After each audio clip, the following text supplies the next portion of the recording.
On September 11th, 2006, thousands from all over the world gathered in New York City, New York. They wore black shirts, reading Investigate 9/11,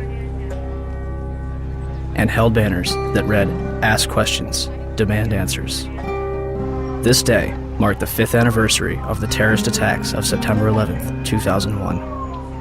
Although the 9/11 Commission report had been published over 2 years prior, many Americans and citizens worldwide remained convinced that the truth was being withheld from the public.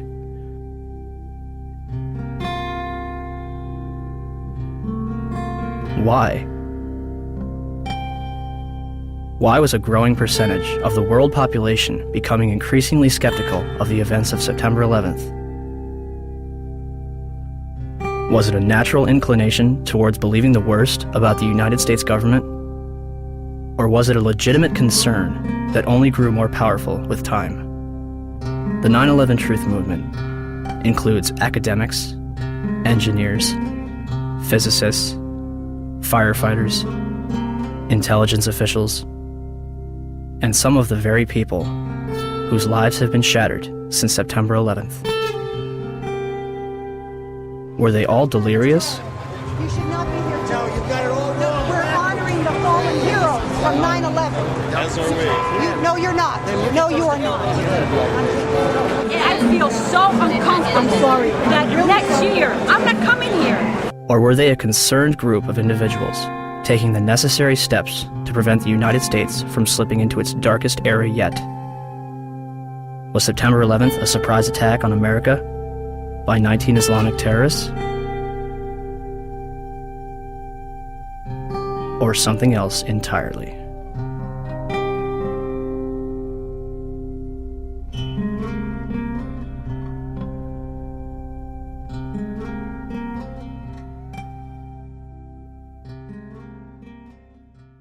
George Bush has spent an uncomfortable day with his people trying to explain away why he failed to pass on warnings the White House had received before September the 11th that terrorists were planning to hijack American aircraft.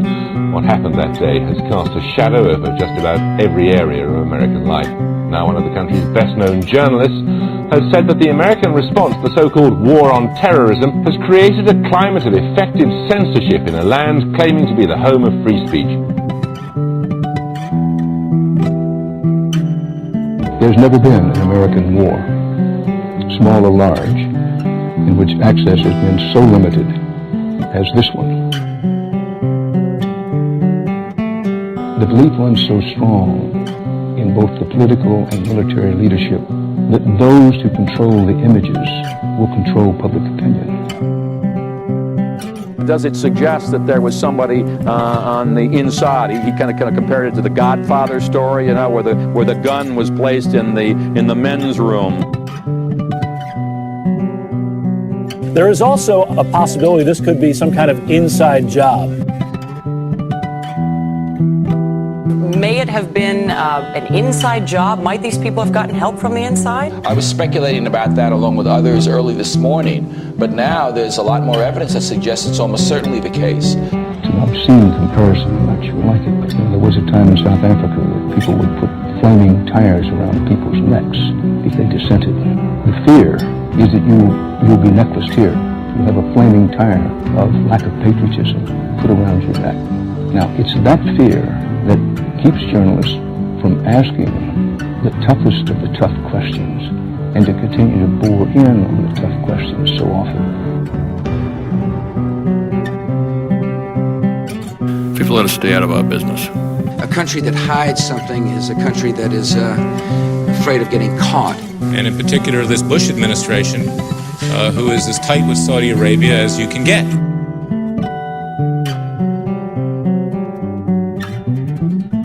The president's father used to stay with the bin Laden family when he would go to Saudi Arabia. In the past, though, the FBI has sometimes made problems worse by ignoring or denying them. FBI management intentionally and repeatedly thwarted and obstructed my attempts to launch a more comprehensive investigation to identify and to neutralize terrorists.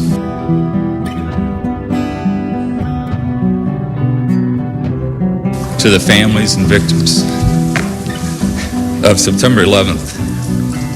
On behalf of John Vincent, Barry Carmody, and myself, we're sorry. And, I want to say quietly, but as forcefully as I can, that I hope this doesn't go any further. It's gone too far already. I am appalled by it.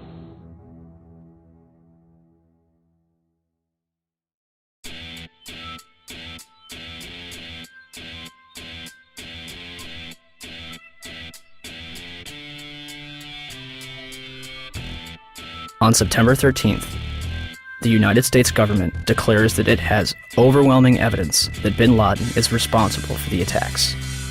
The Taliban offers to hand over Osama bin Laden if the United States can provide evidence.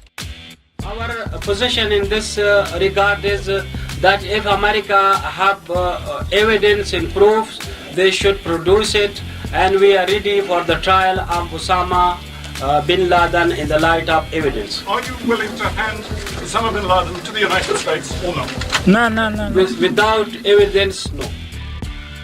September 23rd, 2001. The Secretary of State said the administration would soon be able to document its case in public against the Al-Qaeda network and Osama bin Laden. And I think it'll be persuasive. By the next day, the White House was already backpedaling. But is there any plan to present public evidence so that, the average citizen, not just Americans, but people all over the world, can understand the case against bin Laden? I think as Secretary Powell said, there's hope to do that and to do so in a timely fashion over some course of time. But I think the American people also understand that there are going to be times when that information cannot immediately be forthcoming, and the American people seem to be accepting of that. It seems as though you're asking everyone to trust you. This information has yet to be provided to the public. Instead of taking credit, bin Laden denies involvement in the attacks 3 times. December 13th, the Department of Defense releases a videotape allegedly discovered in a house in Jalalabad, Afghanistan. Osama bin Laden describes the attacks along with Khaled al-Harbi. American mainstream media and even President Bush would portray this videotape as absolute proof of his guilt. International establishments question the authenticity of the tape. December 26th, 2001. A Taliban official claims that he has attended the funeral of Osama bin Laden. The next day, a video believed to be recorded on November 19th is broadcast, in which bin Laden praises the attack, but takes no responsibility. The next bin Laden video would not appear until October 29th, 2004, days before the presidential election. The video is described as the clearest claim of responsibility for 9/11. And when questioned why bin Laden's most wanted poster does not indict him for 9/11, the chief of investigative publicity for the FBI, Rex Toome, replied, 9/11 is not mentioned on bin Laden's most wanted poster is because the FBI has no hard evidence connecting Osama bin Laden to 9/11. Clearly, I couldn't really believe what I had just heard, so I repeated it. And he said, yes, that is correct. The FBI has no hard evidence connecting Osama bin Laden to 9/11. What evidence do they have? 2 bags belonging to Mohammed Atta checked in at Portland Airport but failed to make Flight 11 at Boston, containing a 757 video tour and flight manual, an Arab-English dictionary, a handheld flight computer, a Quran, and his will. Why would Atta take his will onto a plane that would be destroyed in a fiery inferno? Marwan al-Sheikh's rental car, discovered at Logan Airport, containing an Arabic flight manual, an airport restricted area pass, and documents from Huffman Aviation. Nawaf al-Hazmi's rental car, discovered at Dulles Airport, containing Muhammad Atta's instructions, a check for a flight school in Phoenix, 4 drawings of a 757 cockpit, a knife, and maps of Washington and New York. Satam al-Sakami's passport, discovered below the Twin Towers. Well, Dan, not far from here, a passerby found the passport of one of the hijackers.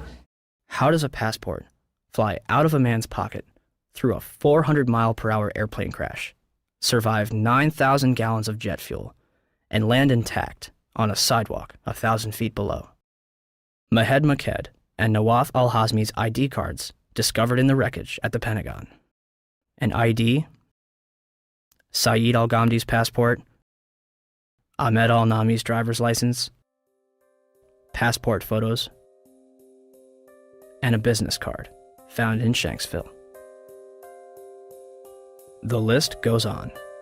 A former high-level intelligence official commented to New Yorker magazine, "Whatever trail was left deliberately for the FBI to chase." They used hundreds of different payphones and cell phones, often with prepaid calling cards that are extremely difficult to trace. And they made sure that all the money sent to them to fund their attacks was wired in small amounts to avoid detection. Small amounts? Lieutenant General Mahmoud Ahmed, the director of the Pakistani Inter-Services Intelligence Agency, the ISI, was reported to have wired $100,000 to Muhammad Atta in August 2001. This transfer was facilitated by Saeed Sheikh, the man who allegedly kidnapped and murdered Wall Street Journal reporter Daniel Pearl, who is investigating the ties between the ISI and Islamic militants. And the Pakistanis, of course, if you know your history, have only been a couple of degrees of separation away from the so-called Al-Qaeda hijackers. The ISI has had a long-standing relationship with the Central Intelligence Agency, dating back to the 1980s with the establishment of the Mujahideen in Afghanistan, which would evolve into Al-Qaeda. I focus in on the wire transfer that General Mahmoud Ahmed wired to Muhammad Atta right before 9/11. That's pretty crucial because General Mahmoud Ahmed was actually meeting with key Washington, D.C. insiders, Senator Bob Graham, Porter Goss, the future director of CIA, on the morning of 9/11. And he has a relationship not only with the CIA, but with Dick Armitage at State Department, Mark Grossman at State Department. Yes. Are you aware of the reports at the time that ISI chief was in Washington on September 11 and on September 10th, $100,000 was wired from Pakistan to these groups here in this area? And why he was here? Was meeting with you or anybody in the administration? I have not seen that report, and he was certainly not meeting with me. Yes? In the White House transcript of this exchange, which is delivered to the press, the information about the ISI is censored. Bob Graham and Porter Goss will later co-head a joint inquiry which publicly claims that the Bush administration received absolutely no intelligence that could have prevented the attacks. The meeting begins at 8 a.m. over breakfast at the Capitol building and lasts through Flight 175's impact with the South Tower. During his visit, which began on September 4th, Ahmed would also meet with the present CIA director, George Tenet. A month later, after reports of the transfer between himself and Atta, Mahmoud Ahmed retires from the ISI. The 9/11 Commission report will later conclude that they saw no evidence that any foreign government or foreign government official supplied any funding. The Commission decided not only to omit the information, but to deny it entirely. On 172, page 172 of your report, the 911 report, you state, quote, "The U.S. government has not been able to determine the origin of the money used in the 911 attacks. Ultimately, the question is of little practical significance," end quote. How can you state that the question of who bankrolled the deaths of 3,000 American people on September 11th is, quote, of little practical significance? Because it costs so little money. That's the awful thing about it. It costs less than $500,000. That's why it was so hard to trace. We were able to find pieces of the $500,000, but it came in very small pieces. And you said earlier $500,000 to do the 9/11 operation. Well, we know that $100,000 was wired to Muhammad Atta directly from the head of Pakistani ISI. Well, I'm not aware of $100,000. The Pakistan, I think, is the most dangerous country in the world. Why was there such a vested interest in covering up the transaction between the ISI and Muhammad Atta? And let's talk about that wire transfer, because Governor Kaine had no basis for denial, because the FBI and the Wall Street Journal confirmed the General Mahmoud Ahmed wire transfer I'm talking about. But the 9/11 Commission deliberately said that funding is not important and assigning blame is not important to them, but it is to us. As if their funding was not suspicious enough, a number of hijackers reportedly trained at U.S. military bases. As hard as this is to believe that two of the alleged terrorists involved in what happened on Tuesday may have attended schools run by the U.S. military. Now, this is according to a senior defense official. Ahmed al-Nami, Ahmed al-Ghamdi, and Saeed al-Ghamdi listed their address on both driver's licenses and car registrations as the Naval Air Station in Pensacola, Florida. Muhammad Atta reportedly graduated from the U.S. International Office School at Maxwell Air Force Base in Alabama. In response to a Freedom of Information Act, Captain Jason Taylor confirmed that a Muhammad Atta trained there between 1998 and 1999, but did not verify if it was the same person. Abdulaziz Al-Amari attended Brooks Air Force Base in San Antonio, Texas. Saeed al-Ghamdi and others attended the Defense Language Institute in Monterey, California, as confirmed by Lieutenant Colonel Steve Butler, Vice Chancellor for Student Affairs. American media ceases investigation when the Air Force says, "We are probably not talking about the same people." Two of the hijackers, Nawaf al-Hazmi and Khalid al-Madar, rented an apartment from and lived with an FBI informant. Curiously, a number of them were reported to still be alive after the attack. Finally, we were led to believe that the alleged hijackers were fundamentalist Muslims spending their final days preparing for paradise. Yet, in the week before the attacks, a number of them would drink, visit strip clubs, and solicit prostitutes. By all accounts, Atta and his cousin kept to themselves, except for last Thursday, at this bar in Hollywood, Florida. It's believed both men came in, drank heavily, and then refused to pay the bill. And the guy got very, very offended, and he said to me, "Oh, I can pay my bill. I'm an airline pilot." And I was like, okay. Mahed Maked is spotted several times at a porn shop. Hamza al-Ghamdi ordered a porno in his hotel on September 10th. The mayor of Paterson, New Jersey, states that they are spotted more at go-go clubs than at mosques. Regardless of their actions, some of the hijackers' presence was known as early as 2000. What did we know? When did we know it? That's what some congressmen are asking now, and asking quite loudly. Did we know the year before 9/11 that one of the hijackers was a terrorist threat? Army Lieutenant Colonel Anthony Schaefer has gone public with his charge that Able Danger, a military intelligence project he worked with in 2000, identified Muhammad Atta, even pulled up his picture along with 3 other 9/11 hijackers as possible al-Qaeda members. We found the identities of 4 of the 9/11 hijackers prior to 9/11. But he says beginning in September 2000, 3 meetings he set up with the FBI were each canceled by military lawyers. Schaefer also says he remembers telling then 9/11 Commission staff at a meeting in Afghanistan about Atta and what the intelligence unit found back in 2000. And he was surprised that it did not show up in the Commission's report. I'm told confidently by the person who did move the material over that the 9/11 Commission received 2 briefcase-size containers of documents.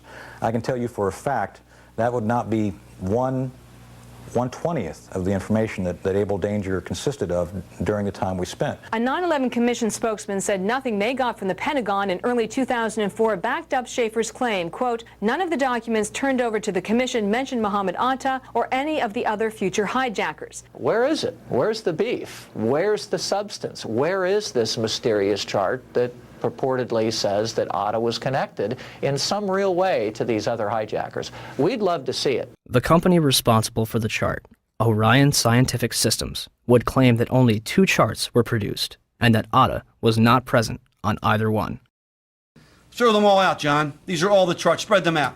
These are all Orion-produced charts. These charts were all done by the data mining efforts. So the Orion Corporation lied to the Senate Judiciary Committee staff. All data mining efforts, and yet the company said to the Senate Judiciary staff, "We don't have any of those charts. They're not ours." Well, here they are. And their logos are on each one of them. Well, Mr. Chairman, at least 2 of the 5 people that were going to appear today were threatened with removal of their security clearances if they continue to talk about this. This is going back. Are you at liberty to identify who those 2 are? I will to you. I'd rather do it privately since the Defense Department has chosen not to allow anyone to testify, but I will provide that information to the committee. For the life of me, I don't understand why, as I understand it, I stand corrected if I'm wrong, but I understand the witnesses we assumed we were going to get to hear from the Defense Department have been pulled. They may be or may not be in the room, but have been instructed that they cannot testify. I think that's a big mistake. This is actually a chart of Al-Qaeda and the various cells around the world. Much of this data, most of it was obtained prior to 9/11 by the work of Able Danger. As you see, there is an actual photograph of Muhammad Atta. What does that depict generally? It depicts the organizational and activity associations of Al-Qaeda operatives that were involved in 9/11 and related events. And at the time, if the Commission had looked into this in early 2004, the charts that had Muhammad Atta on it still existed. There was a chart in Mr. Smith's office. There was the chart that still should have been in the Defense Intelligence Agency because it wasn't destroyed within Lieutenant Colonel Schaefer's files until the spring of 2004. The same with the chart that Mr. Smith had. Our support to Able Danger became severely restricted and ultimately shut down due to intelligence oversight concerns. I was supported vigorously by both the LEWA and the INSCOM chain of commands, and we actively worked to overcome this shutdown for the next several months.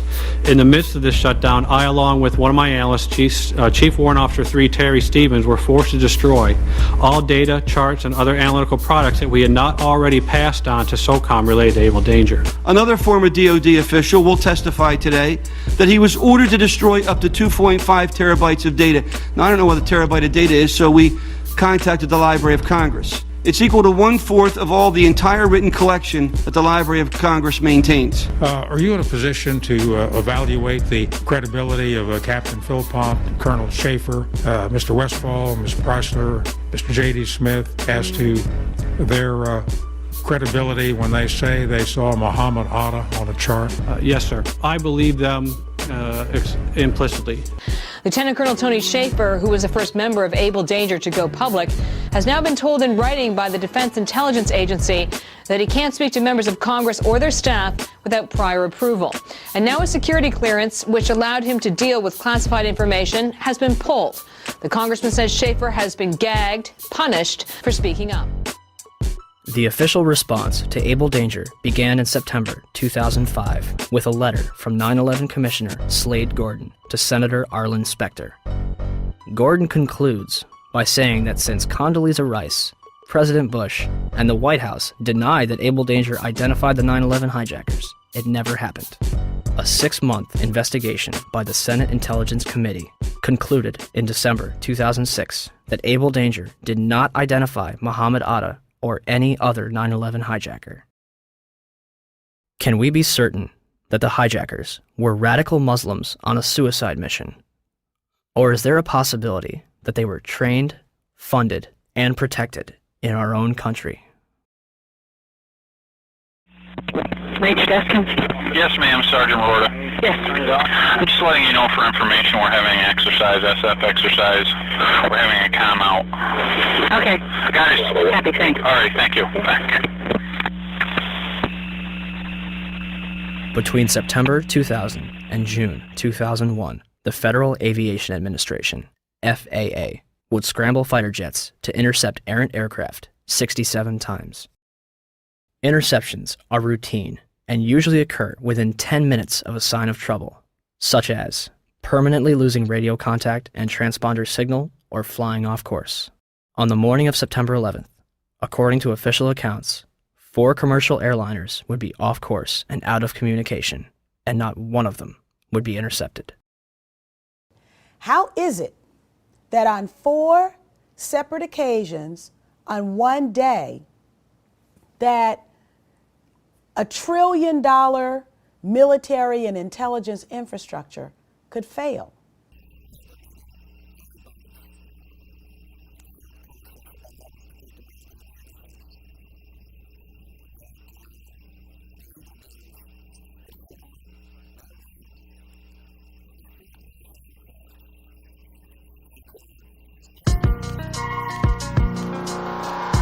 I don't think anybody could have predicted that these people would take an airplane and slam it into the World Trade Center, take another one and slam it into the Pentagon. Nobody in our government, at least, and I don't think the prior government that could envision flying airplanes into buildings on such a massive scale. But that turns out not to be true. U.S. military planners did envision and practice those very scenarios. As reported by USA Today, the North American Aerospace Defense Command, NORAD, conducted exercises with fighter jets, simulating hijacked planes flown into the World Trade Center in the 2 years before the attacks.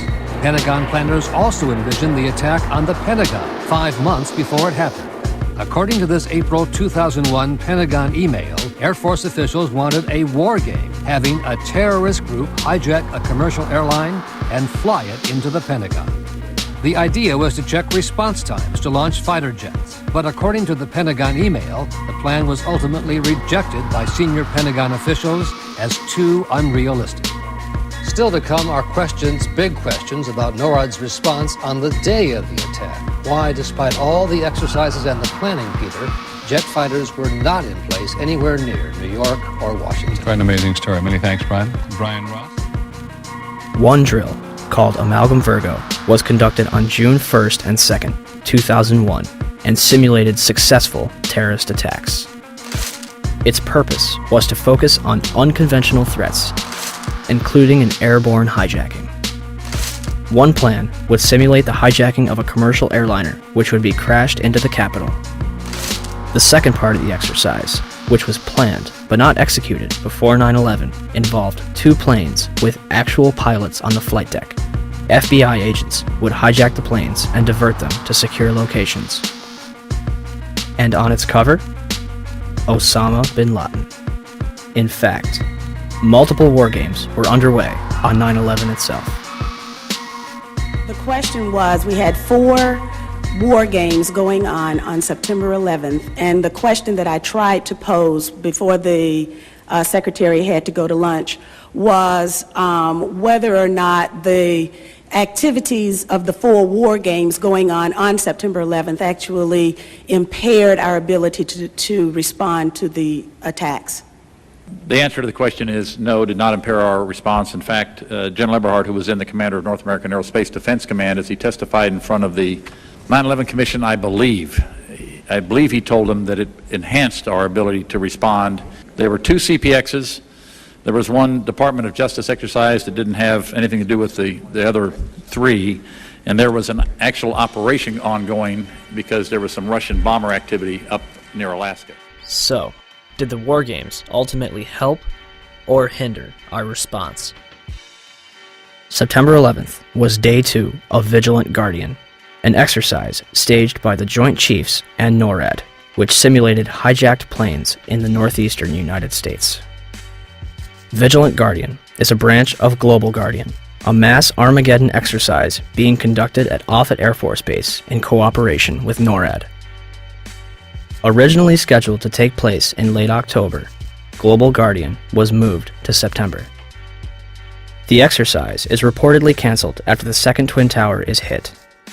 3 E-4B Doomsday planes remain airborne. 2 government sources familiar with the incident tell CNN it was a military aircraft, but say the details are classified. This comparison of the CNN video and an official Air Force photo suggests the mystery plane is among the military's most sensitive aircraft, an Air Force E-4B. The E-4B is a state-of-the-art flying command post, built and equipped for one reason: to keep the government running no matter what, even in the event of a nuclear war. Ask the Pentagon, and it insists this is not a military aircraft, and there is no mention of it in the official report of the 9/11 Commission. The Pentagon, the Secret Service, and the FAA all say they, at least for public consumption, have no explanation of the giant plane over the president's house, just as the smoke began to rise across the river at the Pentagon. Barksdale Air Force Base also participated in Global Guardian. Instead of returning directly to Washington, D.C., President Bush would fly to both Barksdale and Offutt Air Force Base before returning to the White House.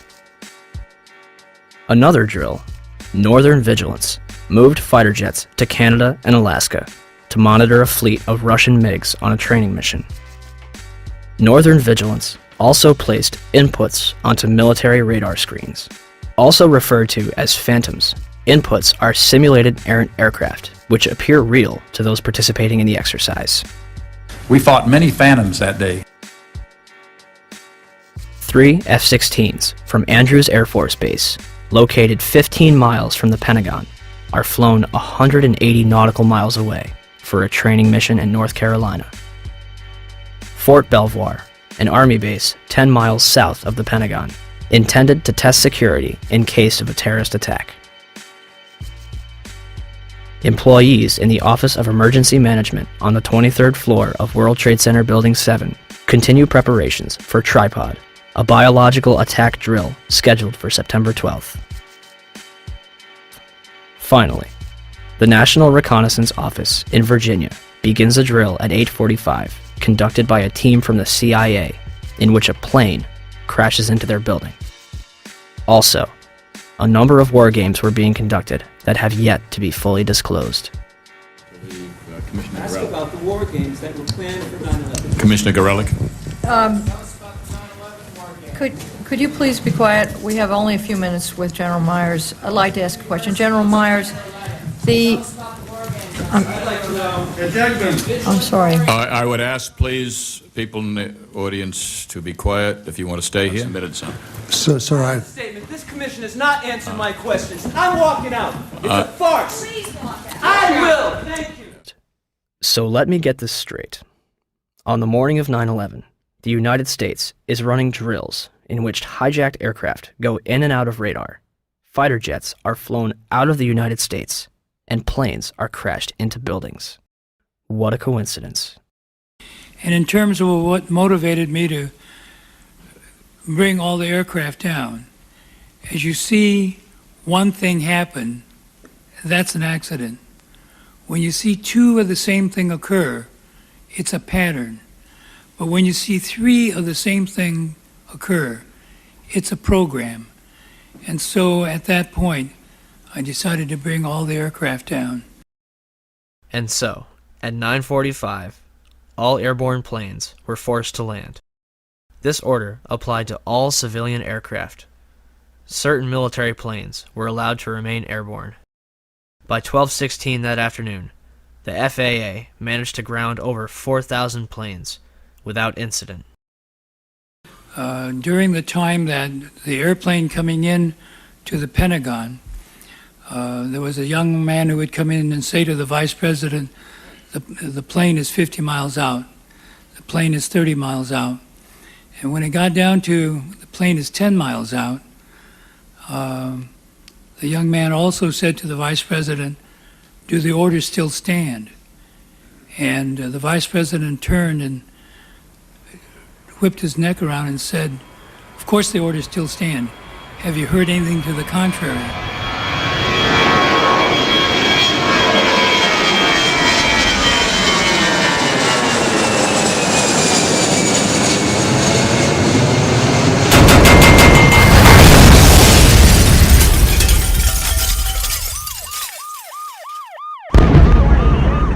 .37, Arlington, Virginia. American Airlines Flight 77 allegedly crashes into the ground floor of the Pentagon. Pentagon authorities will deny that the building had anti-aircraft defense. The FBI arrives within minutes, and the site is declared a federal crime scene, becoming their exclusive responsibility. With the help of civilians, they comb the Pentagon lawn for debris, and within 24 hours, they had confiscated every known video of the attack. Pentagon officials initially denied that any of their cameras captured the event. However, on March 7, 2002, 5 images taken by a security camera from across the heliport are released. For years, these 5 frames were the only public footage of the Pentagon attack. This would change on October 14, 2004, when Scott Bingham would file a Freedom of Information Act lawsuit requesting videotapes that captured the impact of Flight 77. Special Agent Jacqueline McGuire of the FBI located a CD-ROM that contains copies of 2 time-lapse recordings made by security cameras. released on March 16, 2006. A video taken from a Citgo gas station, which is open only to Pentagon employees, released on September 15, 2006.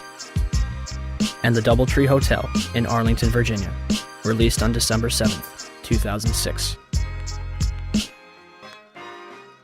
Agent McGuire concluded that the FBI possessed 85 videotapes that might be potentially responsive. As of this date, we have no clear images of what happened at the Pentagon on the morning of 9/11. The official story goes as such. American Airlines Flight 77 was taken over by 5 hijackers, led by Hani Hanjour. Hanjour entered the United States in 1996 to become a professional airline pilot. He would not complete a single course. It's kind of a waste of time. He wouldn't show up for flights on time, didn't do his homework.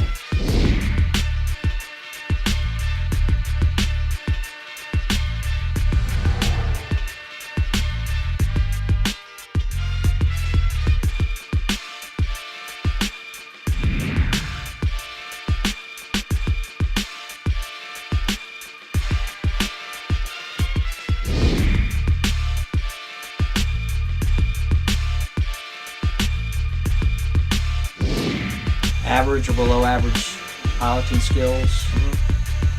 English was very poor, uneventful from our perspective.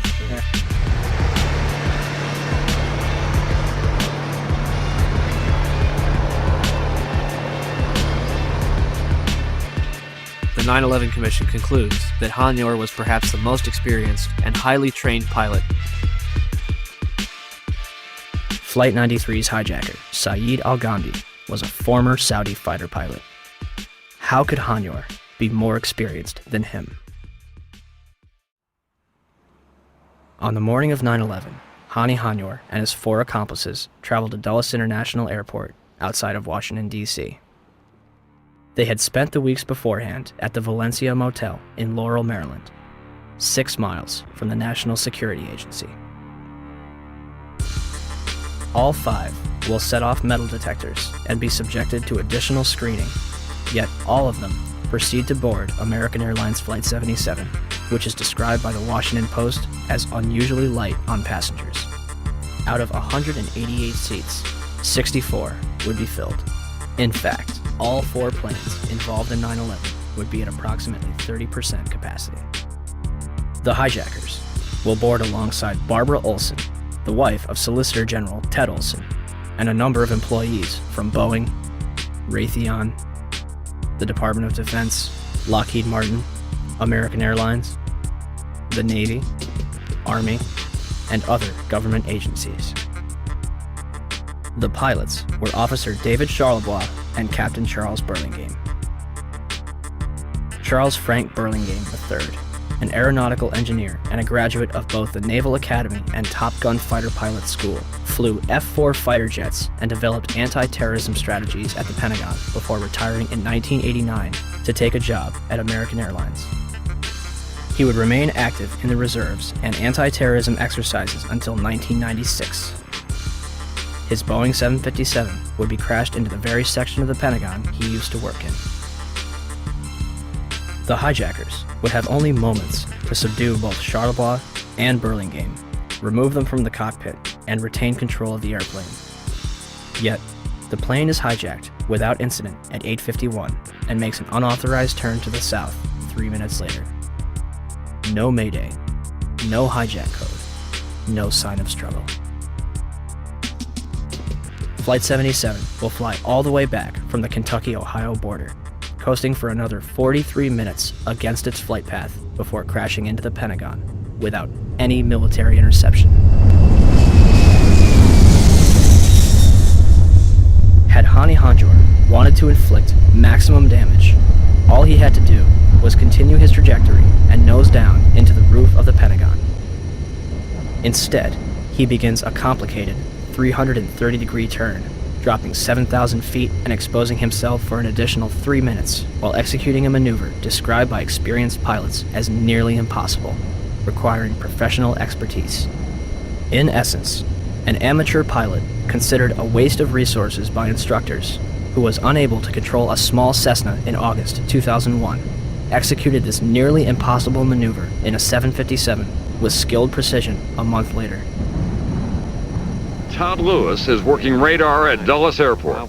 One of my colleagues saw a target moving from the northwest to the southeast. And it was just a countdown, 10 miles west. And she notified the supervisor. 9 miles west. But nobody knew that was a commercial flight at the time. Nobody knew that was American 77. What did you think? It was a military flight of some kind? I thought it was a military flight. I thought that Langley had scrambled some fighters and... It was almost a sense of relief. This must be a fighter. Maybe one of them got up there. It was really moving fast. It was moving very fast, like a military aircraft might move at a low altitude. This must be one of our guys, sent in, scrambled to patrol our capital.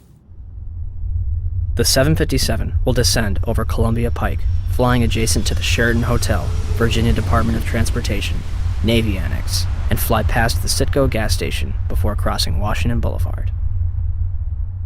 5 light poles are knocked out of the ground. One reportedly strikes a Washington, D.C. taxi driven by Lloyd England. Flight 77 manages to hit the only section that was reinforced to withstand a terrorist attack, including reinforced steel and blast-resistant Kevlar windows an 1.5 inches thick. The renovation, planning for which had begun in 1991, was only days away from completion. Had the plane struck anywhere else, the casualties and damage would have been far greater. An area that normally would have housed up to 5,000 occupants yielded 125 casualties. The Pentagon's outer wall had a hole approximately 20 feet in diameter on the first and second floor, and visible damage 90 feet across the first floor. I would say if it was 16 feet diameter, 20 feet tops, that's what would start me so curious. As I was trying to find something, there was no marks on the grass. Something never hit the ground. It didn't hit the heliport. I mean, it was a precision or awfully lucky hit. I mean, I don't know how it didn't bounce. I don't know how it hit directly in the side of the building without touching the ground, going as fast as it obviously was going. But I can't believe the thing is more than a garage door. And again, the classic airplane crash has wreckage. I mean, they found axles from the Ryder truck in Oklahoma City. I can't believe they can't find an engine. Opinions differ at this point. People that believe a 757 hit the Pentagon, and people that don't. Those that believe a 757 did hit are fueled by the damage path,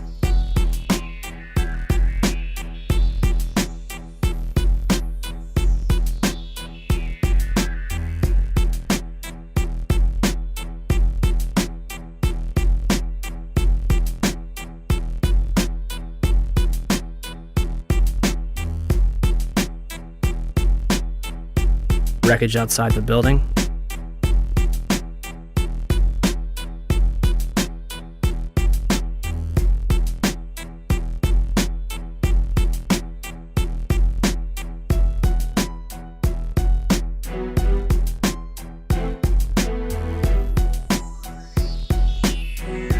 and eyewitness testimony.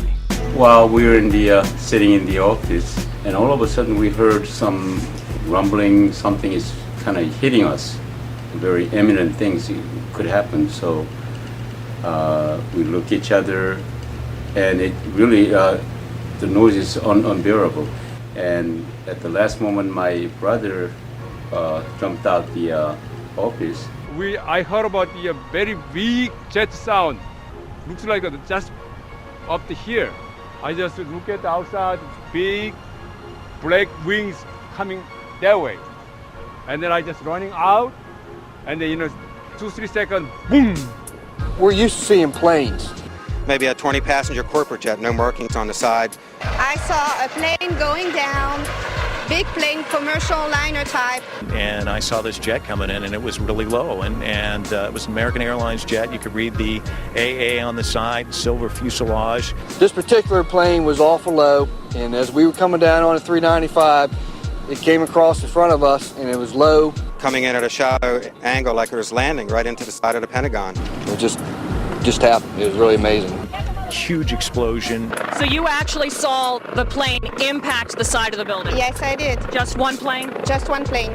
I basically made a turn too early and ended up right in front of the Pentagon on Route 27, which goes just, I didn't even know it was the Pentagon. I mean, I've grown up in this area, but I just am basically never over there. Besides, you can't really tell it's five-sided anyway, so I didn't even know it was the Pentagon, but I was just in traffic. My main focus was that I was late for this service and we were stuck in totally standstill traffic, just sitting dead still on the highway.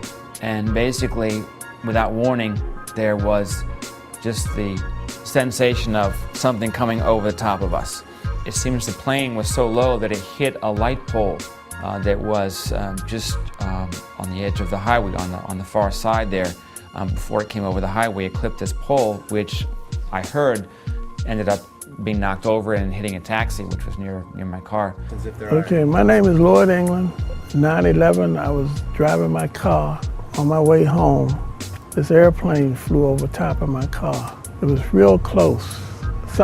Glass, a loud noise happened, and the pole came through the dashboard, right through the car.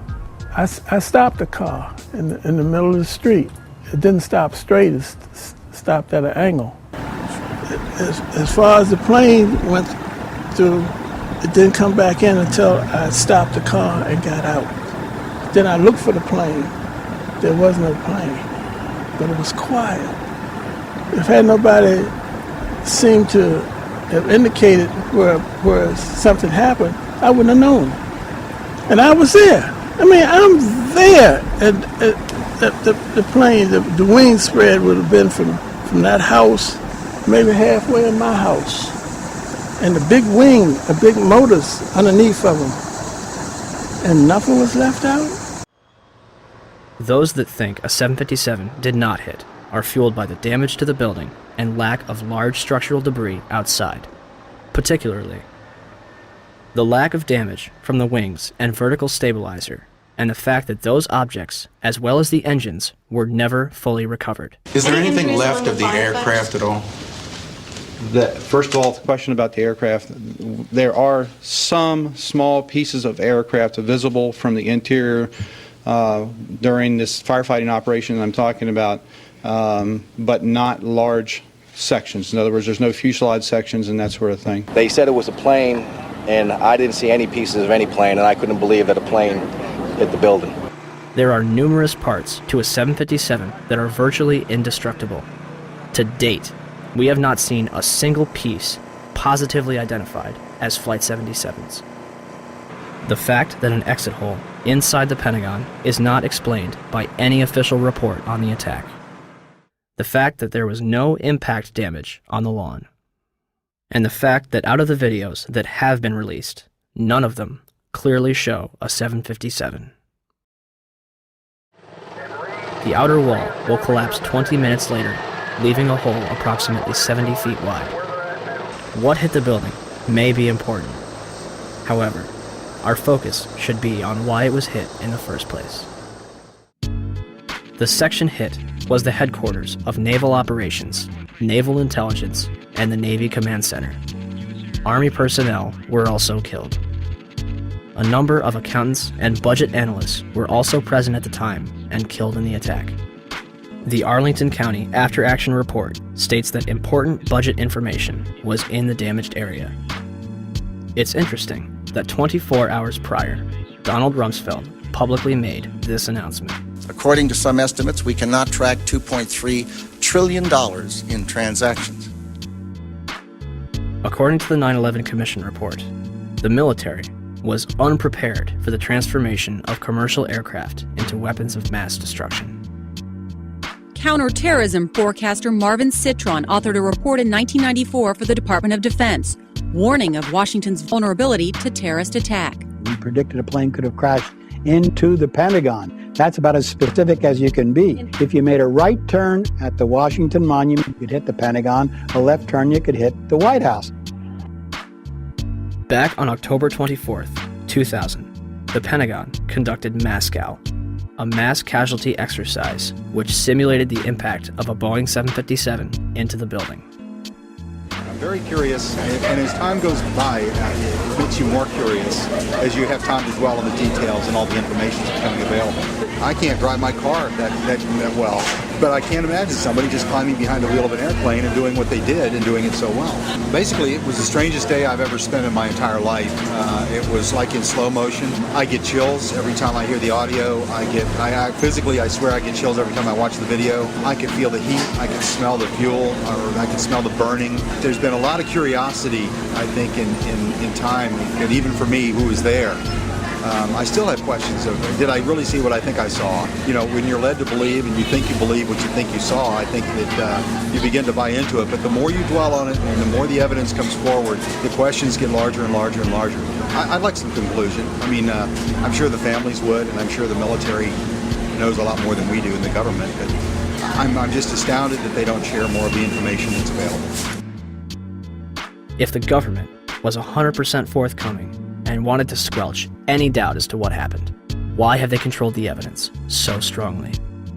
Why is there no positive identification of Flight 77? Why, when Vice President Dick Cheney was aware of an incoming aircraft up to 50 miles away, were employees allowed to remain in the building? Had a single alarm gone off inside the Pentagon, 125 people would be alive today, and hundreds more would not be suffering. And when it got down to the plane is 10 miles out, the young man also said to the vice president, "Do the orders still stand?" And the vice president turned and whipped his neck around and said, "Of course the orders still stand. Have you heard anything to the contrary?" Norman Minetta's testimony would be completely unreported by the 9/11 Commission. It would also be censored from the online archives of Commission hearings. A spokesperson from the National Archive claimed that it was a technical snafu. The 9/11 Commission will later conclude that Vice President Dick Cheney did not reach the bunker until 9:58. My main concern is that in your testimony, you stated that Vice President Dick Cheney came into the POEC office at 9:20 when you arrived, and he was already there. He's gone in front of Meet the Press, and he said that he was there at 9:38. They did that because they'd received a report that an airplane was headed for the White House. This is Flight 77, which had left Dulles. Flight 77. It left Dulles. As best we can tell, they came initially at the White House. The plane actually circled the White House? Didn't circle it, but was headed on a track into it. Tracking it by radar. And when it entered the danger zone and looked like it was headed for the White House was when they grabbed me and evacuated me to the basement. The plane obviously didn't hit the White House, turned away and we think flew a circle and came back in and then hit the Pentagon. Yeah, the 9/11 Commission report puts him there at 9:58 that morning. 9:58? Yeah, I don't know if you got a chance to read it, but it puts him half an hour later. So I don't mean to ask a rhetorical question, but to the best of your recollection, was Vice President Dick Cheney already there at 9:20? The flight you're referring to is the flight that came into the Pentagon. This was before Flight 77. Before American Airlines went into the Pentagon. Yeah. Norman Minetta was in the bunker with Cheney, and so the fact that wasn't in the 9/11 Commission report was rather odd, don't you think? Yeah. Who was that young man? Did anybody ask who that young man was? How could Dick Cheney, or anyone in the administration, especially after an aide warned him a plane was 50 miles out and 2 planes had already struck the World Trade Center, allow the Pentagon to be struck? You know, am I prepared to believe that Dick Cheney would be capable of knowing about this kind of attack on the Pentagon, for example, and allowing it to happen? Well, from what I know about Dick Cheney, yeah.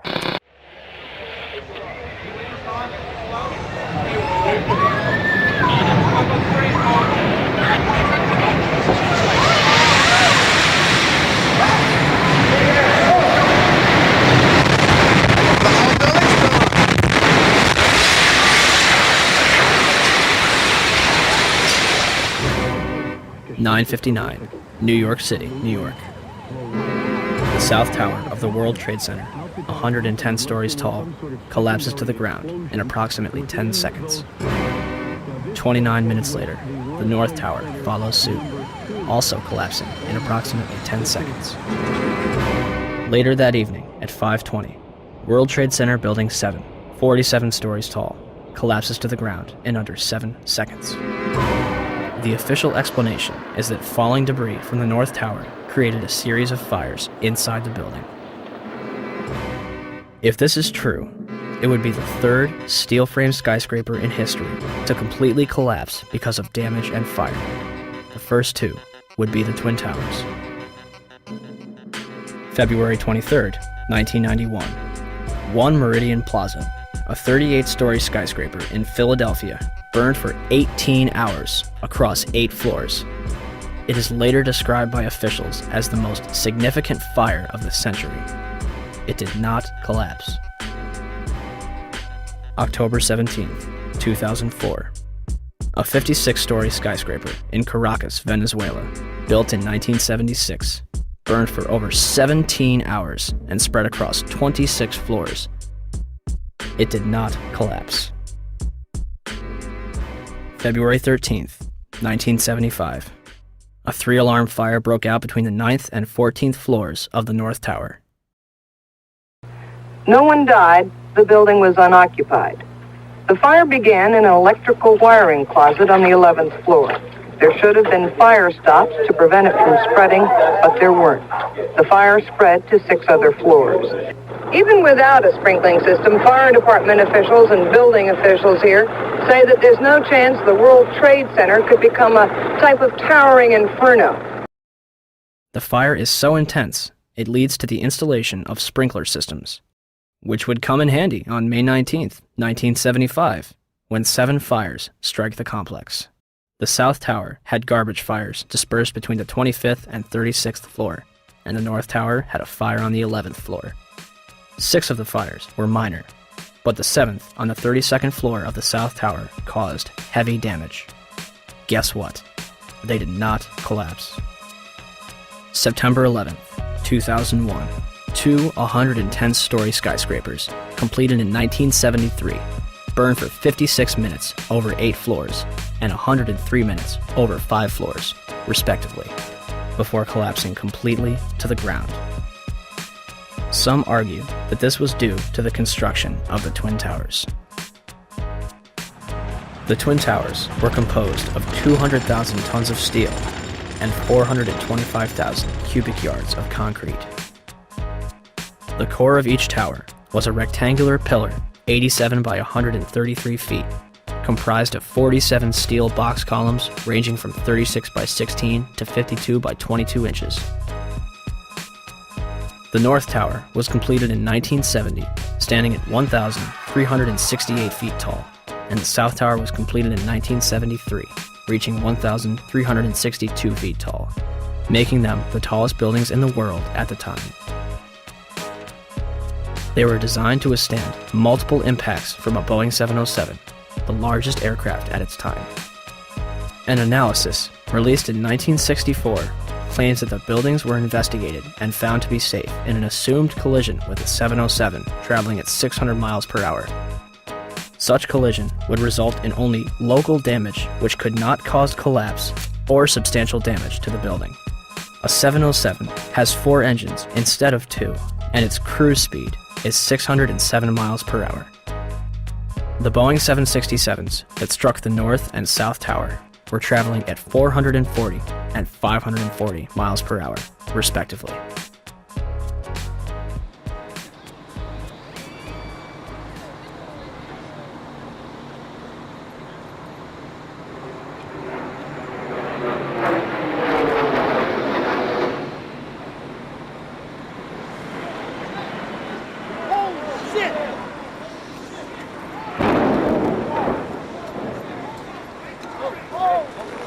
Breaking news on WCBS 880, right here, right now. I believe if we can get in touch with him, we have a witness who saw what happened at the World Trade Center. This apparently was a commuter plane that smashed into it with such force that the windows of the Pick-a-Bagel smashed with a big bang. Everybody was very frightened. Did you manage to see what kind of plane it was? No, I couldn't tell. It was a smaller plane. It looked like a smaller plane, but I couldn't tell. Not I'm not really sure. A medium-sized body plane with engines on both sides, almost like a gray-black color in nature on the plane. I would say it wasn't a huge jet, but it was a plane that sounded like it was a fighter jet overhead. I work right next door at 74 Trinity Place. We heard the first one come in. I didn't know what it was. It sounded like a missile. Oh my God, Ed, another plane just hit the World Trade Center. Another plane. It was a medium-sized plane. Unbelievable. It would appear, Jim, as if there's more smoke coming from the ground at some point. We used to have another, things have fallen to the ground and are burning. And we One gentleman told me he was on the 65th floor standing next to an elevator when the elevator exploded and knocked him out of his shoes. Another woman said that she was working on the 49th floor and she's seen people in the stairwells with burns, broken arms. People are passing out of the stairwells from the heat. She says there's a lot of heat and smoke. It's a horrible scene here. I'm live at Broadway and Fulton. Allison Keyes, WCBS 880 News. All right, thank you, Allison. Basically, there's people running around down the street. All the glass panes that are on the bottom part of the World Trade Center are all blown out. When I first heard it and ran over to the window, it looked like there was fire on the bottom floor. Well, they're ahead there. And all of this, the world... Oh, wait. Oh, my God. Oh, my God, the building fell. Are you there? The building just fell. You said it sounded like the 4th of July. You heard a big explosion before the building fell? I saw it as it was happening, and it sounded as if you had 100 of those little black cat firecrackers and you lit them all off at once. That's what it sounded like. It sounded like the finale of the 4th of July over the East River. Oh my We just witnessed some kind of secondary follow-up explosion. 10 o'clock Eastern Time this morning, just collapsing on itself. We have no idea what caused this. Almost looks like one of those planned implosions. As if a demolition team set off, when you see the old demolitions of these old buildings, it folded down on itself and it is not there anymore. If you wish to bring anybody who's ever watched a building being demolished on purpose knows that if you're going to do this, you have to get at the under infrastructure of a building and bring it down. Right now, police have to determine is whether that explosion was caused from the initial impact of the plane or whether it was something that was exploded on the ground. Generally speaking, for a building to collapse in on itself like that, it would seem to indicate that there could have been an explosion, a bomb planted on the ground that would make the building collapse within itself. By that evening, eyewitnesses and experts alike were rushing to defend the official narrative of events, claiming that raging jet fuel fires melted the steel inside the Twin Towers. I saw this plane come out of nowhere and just ream right into the side of the Twin Tower, exploding through the other side. And then I witnessed both towers collapse, one first and then the second, mostly due to structural failure because the fire was just too intense. When one of those airplanes crashed into one of the towers, it was the equivalent of a 6-point earthquake. Marlene Davis is the Dean of Architecture at the University of Tennessee.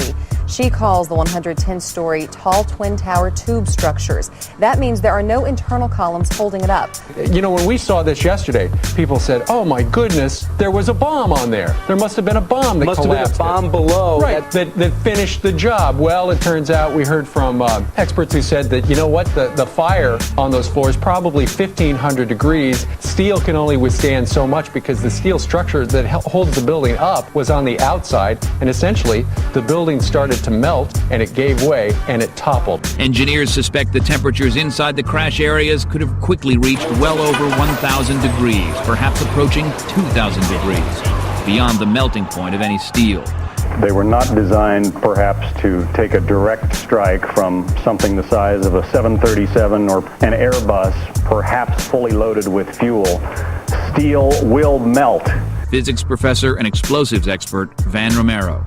Even if there was no secondary explosives in the building, hitting the having the airplane hit the building where it did, a large amount of weight above the damaged location, that damaged location being further damaged by the fire, that structure could no longer support the weight above it, and the collapse ensues. Numerous individuals, including some of the architects themselves, would claim that plane crashes were never taken into consideration and that the building was doomed to failure.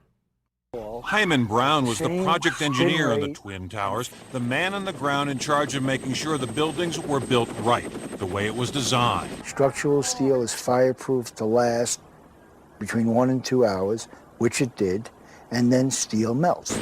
Each tower was built around a central core. That core kept the building up, supporting the tower's so-called dead weight. But when steel melts, according to Brown, like dominoes, it falls.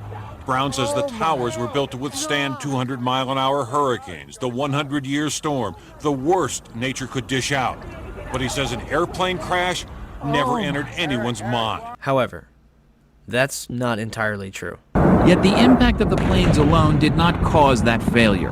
In fact, tall building designers try to anticipate air accidents.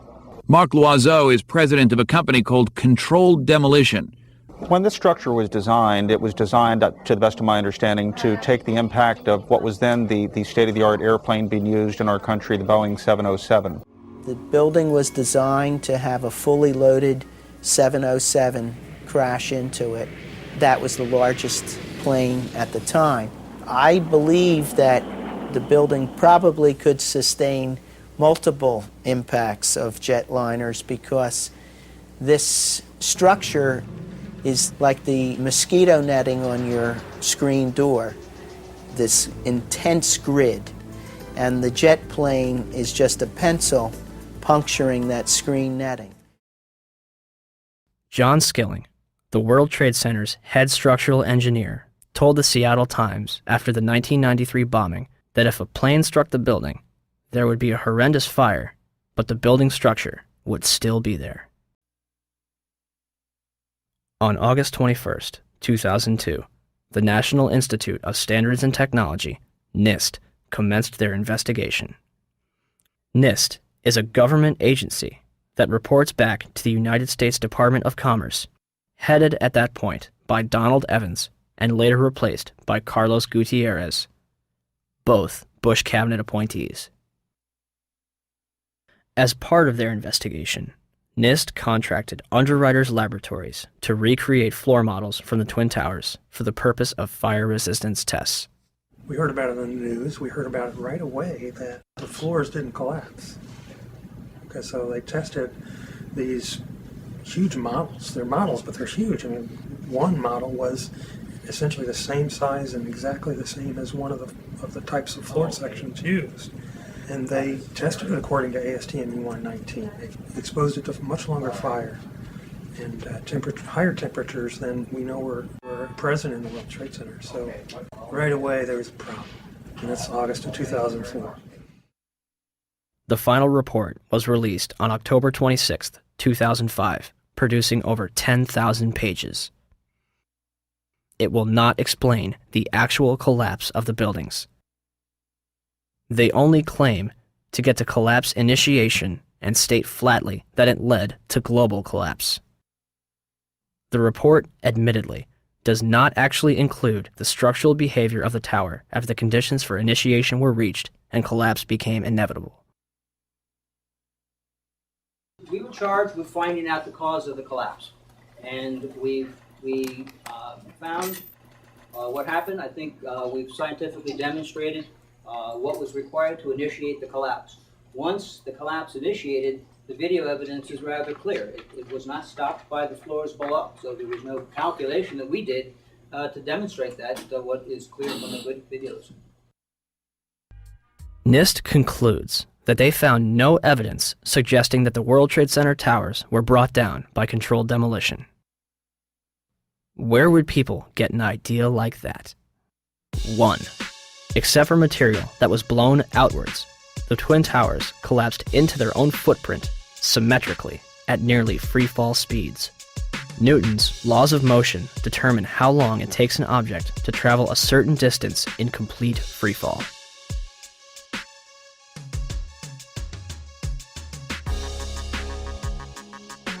In a controlled environment, an object dropped from the roof of either Twin Tower would reach the ground in 9.2 seconds.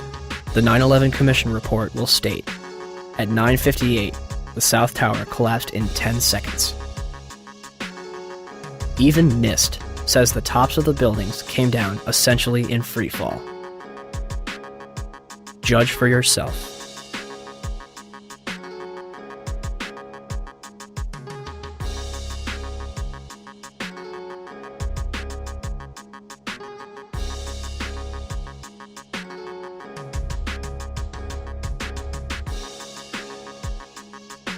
And our conclusion is that the building should not have fallen that rapidly if indeed fire caused the collapse. And so, in fact, there's one mechanical engineer, Gordon Ross, in the Journal of 911 Studies, who's done a thorough analysis based on conservation momentum.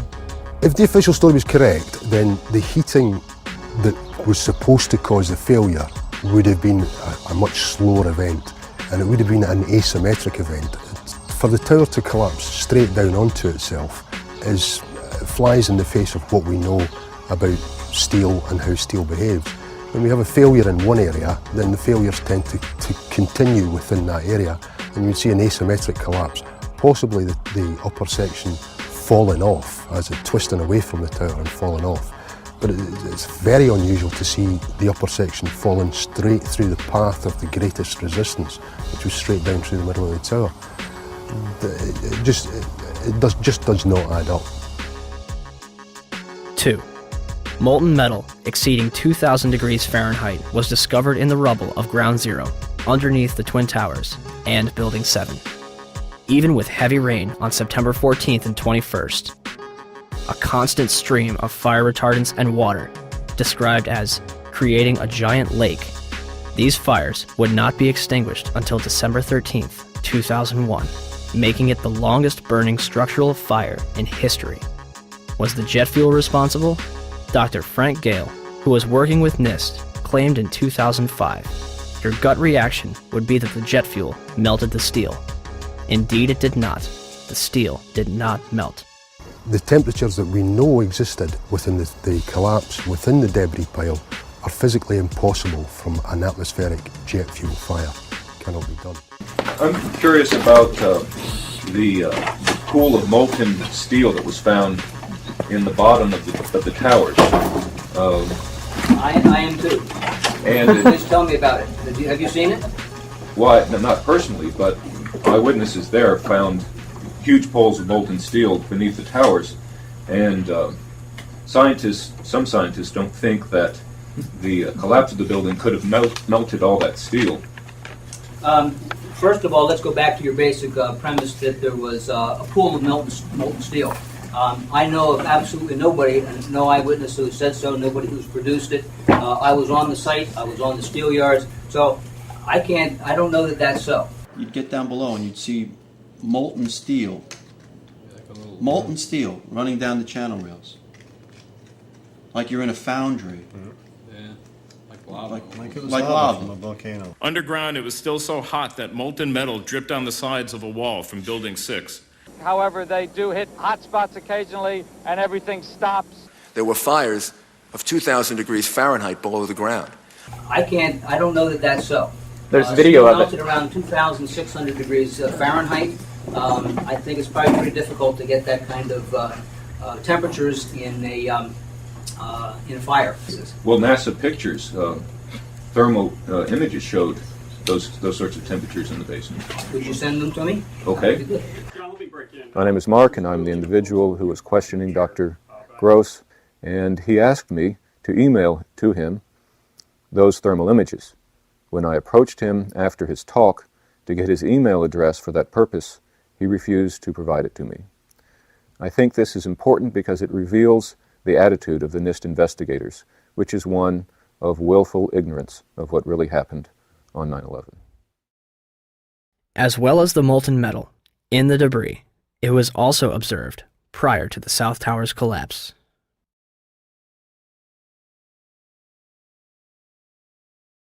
Also, a minute and 20 seconds before collapse, large amounts of white smoke begin pouring from the base of the South Tower.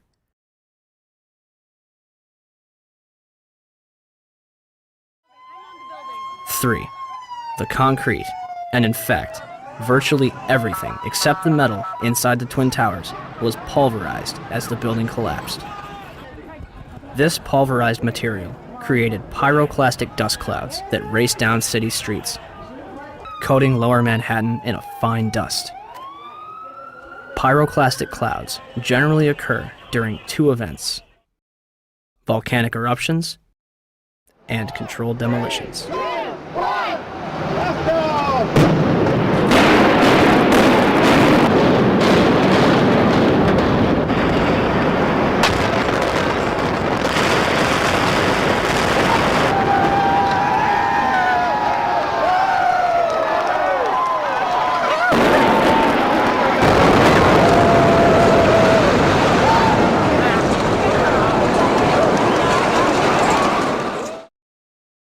4. Steel beams weighing up to 200,000 pounds were thrown laterally up to 500 feet. A cross-section from the World Trade Center weighing approximately 300 tons was embedded in the southeastern corner of the American Express building. This piece would have had to travel at least 390 feet, maintaining enough kinetic energy to embed itself in the corner of the building. What we should have seen in the debris pile was a pyramidal shape. If it had been a gravity-driven collapse, we would have seen a roughly pyramidal shape or a conic shape. What we actually did see was a massive ejection of dust and debris and large sections of steel from well away from the towers, tens of meters away from the towers. That's hard to see a reason for that within a gravity-driven collapse. 5. Firefighters and eyewitnesses reported a series of explosions before and during the collapses. And we heard the noise associated with an implosion. Secondary explosion on Tower 2. Some sort of explosive device. We're obviously having a bit of trouble right now maintaining our location because we just heard one more explosion. There was another major explosion. Do you know anything about those extra explosions we heard? No, I do not. Were they car bombs? I have no idea, ma'am. The street shook, and I heard like an explosion. Do you know if it was an explosion or if it was a building collapse? To me, it sounded like an explosion. We heard a very loud blast, an explosion. They were taking photographs and securing this area just prior to that huge explosion that we all heard and felt. Not clear now is why this explosion took place. When there was some sort of collapse or explosion. From street level, as though it had exploded up, a giant rolling ball of flame, and the firefighters screamed, "Run!" There was this blast of warm air. It wasn't hot. It was warm. And it picked me up and threw me up against the wall of the building. You were picked up off the ground. Physically picked up off the ground. I remember an explosion. At that point, I got knocked out. I don't remember anything. Then I got up, and I looked out the window because the windows exploded, and the street below caved in. And at that point, there was like fireballs coming up. An hour later than that, we had that big explosion from much, much lower. I don't know what on earth caused that. About 15 minutes after they made their entry, we heard a boom. I don't know if that was the infrastructure that was going or another explosion. Again, there has been a second explosion. John, just seconds ago there was a huge explosion, and it appears right now the second World Trade Tower has just collapsed. All of a sudden I heard rumbling, and we all started running away from it. The glass blew out and threw me onto the sidewalk, and I couldn't see for 20 seconds. It was like holy hell coming down them stairs. And then when we finally got to the bottom, they were coming out on the mezzanine level there. And another explosion came right from it, because everyone flying. We stuck on the stairs for a while. We finally got down to the lobby. Then we get to the lobby, it was this big explosion. So I was real lucky. I don't know what happened to the people behind me when that blast occurred. And it was actually on the 78th floor of the second tower, and was evacuating the tower, and experienced all these explosions and made his way back down. We presume because of the initial explosion, there may have been secondary explosions as well that were detonated in the building by these terrorists. There was a secondary explosion, probably a device either planted before or on the aircraft that did not explode until an hour later. I heard a second explosion and another rumble and more smoke and more dust. I ran inside the buildings, the chandeliers shook, and again, black smoke filled the air. Within another 5 minutes, we were covered again with more silt and more dust. And then a fire marshal came in and said we had to leave because if there was a third explosion, this building might not last. Eyewitnesses also reported that explosions had taken place in lower levels of both the North and South Tower. They were having coffee in the World Trade Center when the first plane struck. And all of a sudden it sounded like, I don't know where the subway is, but it sounded like a subway collision, a bomb, and it was just pounding, boom, boom, boom, and I literally thought the subway had exploded. And the ladies that are with me were in the World Trade Center in the first building and escaped through the lobby, where they report that they believe there was a bomb in the lobby. Just get out of the tunnel and the blue. The subway tunnel? Yeah.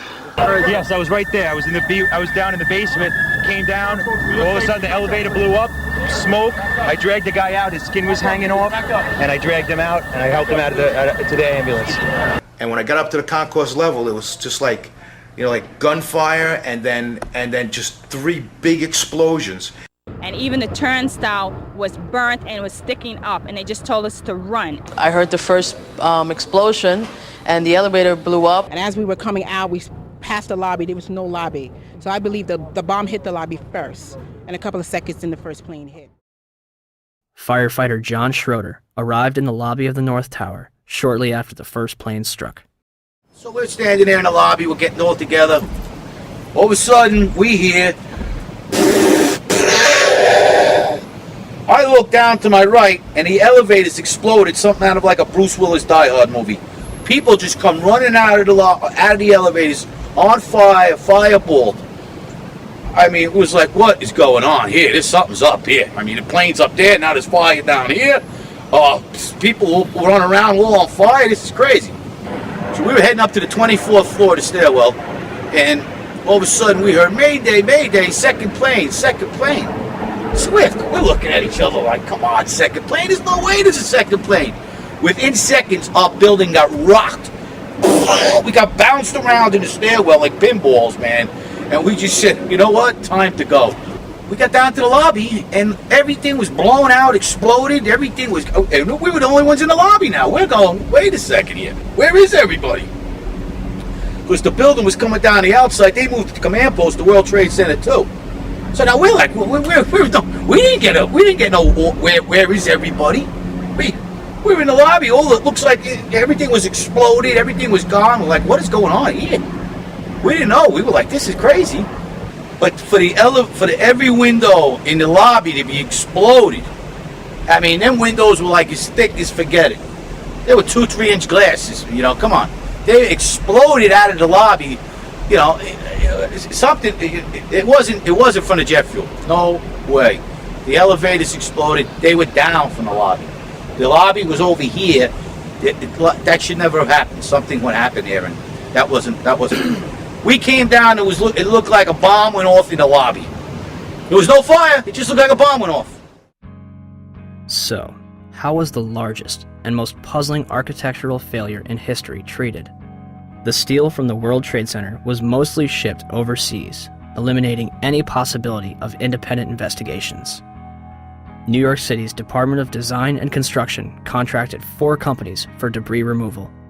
Each was assigned a specific zone and controlled and monitored by a 3-person team. The operation was so controlled that in November, each dump truck used for removal of debris was fitted with a GPS locator. One driver took an extended lunch break and was dismissed from the job. By April 2002, over 185,000 tons of debris had been removed from Ground Zero. FEMA's Building Performance Assessment Team was not even granted access to Ground Zero. They were granted a tour of the site in early October, but were forbidden from collecting samples or examining blueprints. Out of hundreds of thousands of pieces of steel, 150 were preserved at Fresh Kills landfill, from where FEMA conducted its investigation. When the Twin Towers came down, they released over 500 tons of pulverized asbestos into Lower Manhattan, along with lead, barium, mercury, chromium, copper, and several other toxic chemicals. 425,000 cubic yards of concrete is pulverized. 600,000 square feet of glass is turned into dust. During the World Trade Center's construction, spray-on fireproofing comprised of concrete and asbestos was placed on the core columns. When asbestos was outlawed in 1971, they ceased this procedure at the 64th floor of the South Tower. The Port Authority eventually realized that the asbestos presented a problem, and demolition was not an option. In 1989, the Port Authority estimated the removal of asbestos from both the World Trade Center and LaGuardia Airport would have cost up to $1 billion. By 2001, the cost for the World Trade Center buildings alone would have met or exceeded $1 billion. This money would sadly not be needed. Although it was clear that the air was not safe to breathe, the public was urged to return to Lower Manhattan. Wall Street opened back up on September 17th, and children were allowed to go back to school. Firefighters, police, and rescue workers were allowed to toil in lethal conditions using paper masks from Home Depot, while government officials walked around in hazmat suits. My name's John Field. I was hurt at Ground Zero during the cleanup. Wow, I was only there for 5 days before I was horribly injured, and I mean horribly injured. Leading up to that day, every day I was there, I complained that it was an unsafe workplace. Someone's going to get hurt. It just happened to be me. But I let everybody know that someone would get hurt. I was there for 5.5 days. Nobody told me to wear a mask once.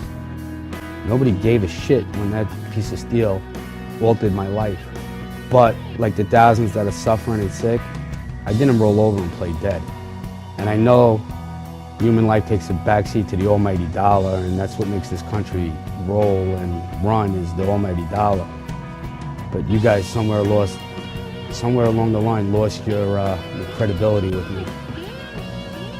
The Environmental Protection Agency, under direct orders from the White House, told New Yorkers that the air was safe to breathe.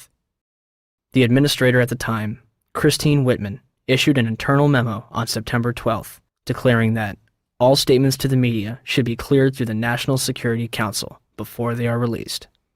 So what happened? The White House changed EPA press releases to add reassuring statements and delete cautionary ones. September 13th, the EPA draft release, never released to the public, says EPA testing terrorized sites for environmental hazards. The White House changes that to EPA reassures public about environmental hazards. September 16th, the EPA draft says recent samples of dust on Water Street show higher levels of asbestos. The White House version? New samples confirm ambient air quality meets OSHA standards and is not a cause for public concern. And the White House leaves out entirely this warning, that air samples raise concerns for cleanup workers and office workers near Water Street. Why all these changes? We were told that a desire to reopen Wall Street and national security concerns were the reasons for changing the press releases. Christy Todd Whitman should be in jail for manslaughter. Christy, go to jail. Do not piss. Go. Just go to jail. Lock yourself up. When I said that, everybody said, don't you think that's a little harsh? And I said, no. 6 months later, every politician was saying it. Everybody was saying it like it was like saying hi. I pat myself on the back for having the nerve and the audacity to say that. She took orders from Condoleezza Rice, who took orders from the White House. They knew the air was bad. They lied. You should go to jail for manslaughter. For every time somebody dies. James Sedroga, Don Jones, Tim Keller, my close personal friend who I had to go to his funeral, Officer Borgia, and the many more that have died. I take this personally now. I take it real personal. You got an ex-mayor running for president who claims he helped us. Standing on a pile with a bullhorn, Mr. President and Mr. Giuliani, does not constitute helping anybody. At all. The EPA's public release assured people that there was no significant level of asbestos in the air, and that instead of evacuating, they could clean their homes with a wet rag. More people will die post 9/11 from these illnesses than died on the day itself. By 2006, 70% of the 40,000 Ground Zero workers had developed respiratory problems. Hundreds of them had developed cancer, and over 80 had died.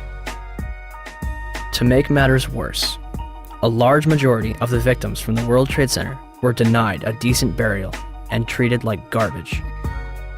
A pile of approximately 500,000 tons of ash located at Fresh Kills landfill contains 1,148 victims that have yet to be identified. Mayor Bloomberg has repeatedly denied family members' requests, replying, "I've only visited my father's grave once." On top of all of this, human remains were discovered up to 400 feet away from the South Tower, on the roof of the Deutsche Bank building. 300 bone fragments were discovered between April 7th and 14th, 2006, and more are expected to be found. Is all of the above possible with a gravity-driven global collapse? Were the Twin Towers brought down as a result of the airplanes that struck them and the fires that followed? Or were they brought down in a controlled demolition? same time. Some new information coming in. Report from Associated Press of a large plane crashing in western Pennsylvania. This is according to officials at the Somerset County Airport. A large plane crashing in western Pennsylvania. We had that plane crash. I'm sorry, go ahead, Skip. Say it again. Repeat, please, Skip. I'm saying somebody may have made that horrible decision to go ahead and take the plane down.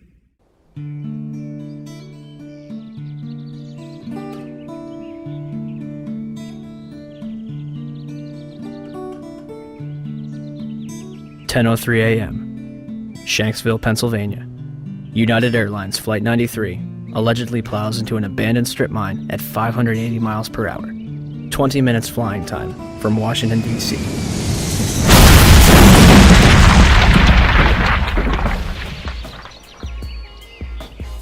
Originally, the official story is that passengers on board the plane overthrew the hijackers and sacrificed themselves to prevent further casualties. The 9/11 Commission will later conclude that hijacker Ziad Jarrah, anticipating a cockpit overthrow, crashes the plane into the ground. Debris from Flight 93 was found considerable distances from the crash site. The debris here is spread over a 3 to 4 mile radius, which has now been completely sealed off and is being treated, according to the FBI, as a crime scene. This is one of those cases where the pictures really do tell the story, that sort of the most horrifying aspect of this particular crash scene is how little debris is visible. That's really all you see is a large crater in the ground and just tiny, tiny bits of debris. There has been at least one report that the investigators out there, and there are hundreds of them, as I said tonight, have found nothing larger than a phone book. Well, Darren, in the last hour or so, the FBI and the state police here have confirmed that they have cordoned off a second area about 6 to 8 miles away from the crater here where this plane went down. This is apparently another debris site, which raises a number of questions. Why would debris from the plane, and they identified it specifically as being from this plane, why would debris be located 6 miles away? Could it have blown that far away? Seems highly unlikely. Almost all the debris found at this site is within 100 yards, 200 yards away. So it raises some questions. We don't want to over-speculate, of course. It seems to me from covering a number of plane crashes on the scene that, if nothing else, you can say this is not typical for a plane crash to be spread across an area this large. It certainly doesn't make sense because most of the debris has been found in a very compact area within 100 yards, 200 yards, maybe a little beyond that. And then all of a sudden they're telling us 6 miles away they have another concentration of debris. They say it's very small pieces. Most of these are very small pieces. Most of the pieces here are no bigger than the size of a briefcase, they say, and the pieces 6 miles away maybe even smaller than that. Did they find a plane in Shanksville? Within the last hour. I want to get quickly to Chris Kanicki. He was back there just a couple of minutes ago, and Chris, I've seen the pictures. It looks like there's nothing there except for a hole in the ground. Basically, that's right. The only thing you could see from where we were was a big gouge in the earth and some broken trees. From where we could see, there wasn't much left. Any large pieces of debris at all? No, there was nothing that you could distinguish that a plane had crashed there. Smoke, fire? Nothing. It was absolutely quiet. It was actually very quiet. Nothing going on down there. No smoke, no fire. Just a couple of people walking around. They look like part of the NTSB crew walking around looking at the pieces. How big would you say that hole was? From my estimates, I would guess it was probably about 20 to 15 feet long and probably about 10 feet long or 10 feet wide. What could you see on the ground, if anything, other than dirt and ash? And you couldn't see anything. You could just see dirt, ash, and people walking around, broken trees. From the Somerset County coroner to the mayor of Shanksville, almost every eyewitness would remark how little of the plane and its passengers remained. But when I got there, I wondered to myself, where is it? The plane was just totally disintegrated. The only thing we didn't see were people. Nothing to indicate that there was even anybody on the plane. I remember asking a state trooper that was there to be sure, is that where the plane went down? It was so hard to tell because there was nothing around. The Pennsylvania State website puts it best. It is difficult to believe that a 757 plunged into the ground with such force that the plane literally disintegrated and created a still, smoldering crater. Is there any historical precedent for a commercial airliner disintegrating upon impact. The emergency services realize their task is hopeless. John Heavey and his team confront the horror of the scene. The twisted wreckage of 191 lies scattered for hundreds of meters. Debris has smashed into the trailer park, destroying 5 homes. In 1988, Pan Am 103 exploded in mid-air over the town of Lockerbie in Scotland, killing 270 people. Terrorists checked a bag containing a bomb into the hold, but didn't board the plane. The sea below them is on fire.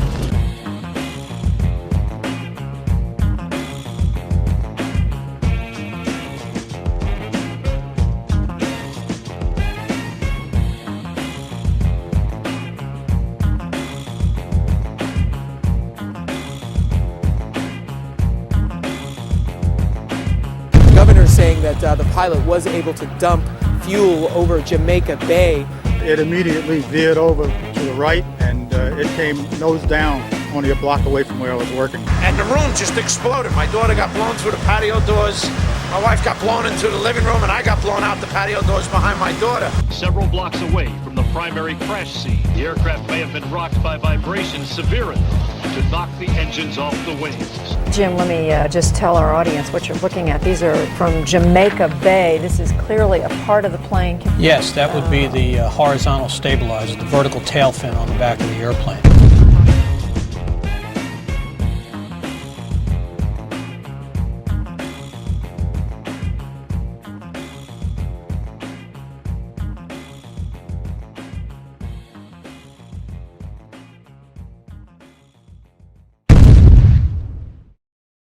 In 2006, during the trial of Zacarias Moussaoui, the FBI managed to provide a multitude of evidence that appears to have survived a catastrophic crash in near pristine condition. Among the exhibits were a red bandana, a Kingdom of Saudi Arabia driver's license, John Talignani's driver's license, and flight attendant Cece Lyle's personal effects, including her driver's license and Marriott hotel card. Although a 757 managed to obliterate itself upon impact, paper and fabric managed to survive without a scratch. They also released pictures of an engine and 2 pieces of fuselage. It is not specified where those were found. Once again, the FBI stepped in to supervise every aspect of the investigation. They repeatedly denied family members' requests to listen to the cockpit voice recorder. The FBI gave in on April 18, 2002, as long as the victims' relatives didn't talk about it. And for some reason, the last 3 minutes were unaccounted for. No explanation has been given. Even after Zacarias Moussaoui's sentencing, the actual cockpit voice recorder has yet to be released. The 9/11 Commission concludes that the military was not informed of Flight 93 until 10:07, minutes after it had crashed. We heard the explosion. Actually, our power had gone off, and then we felt a tremor. We had just gotten up, and the next thing I know, it sounded like a missile came across our house. I mean, they were going that fast. It was flying. It was coming from that direction.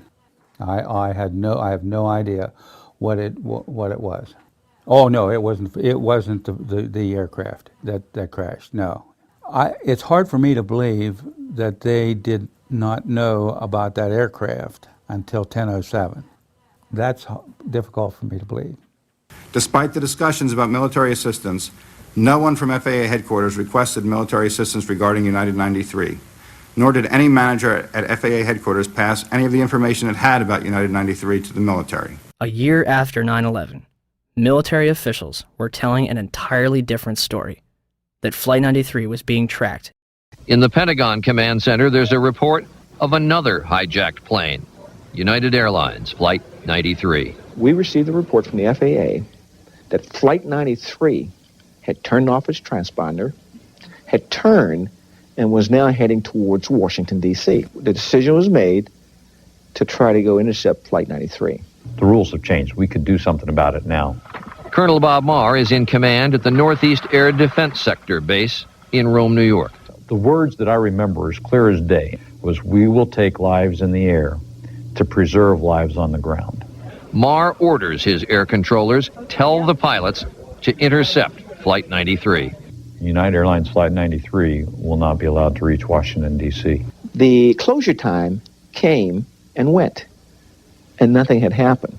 So you can imagine everything was very tense. Flight 93 is about 175 miles north and west of Washington, flying over Somerset County, Pennsylvania. Up above, a fighter jet streaks by.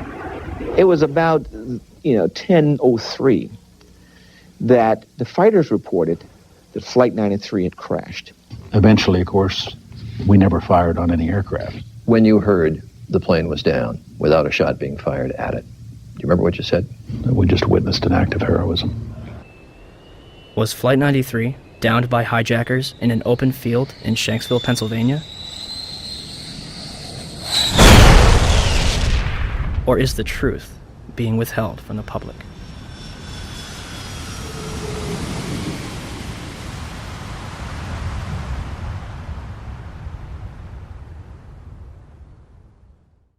I want to tell you that we are getting word from New York right now that another building has collapsed. I understand that this is a 47-story building.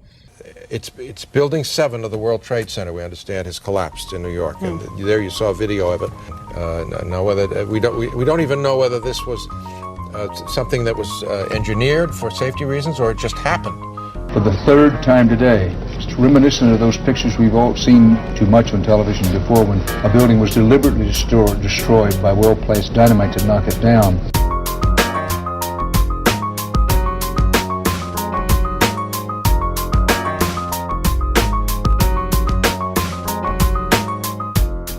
In 1984, construction began on World Trade Center Building 7, a 47-story office building, 570 feet tall, and 300 feet away from the North Tower.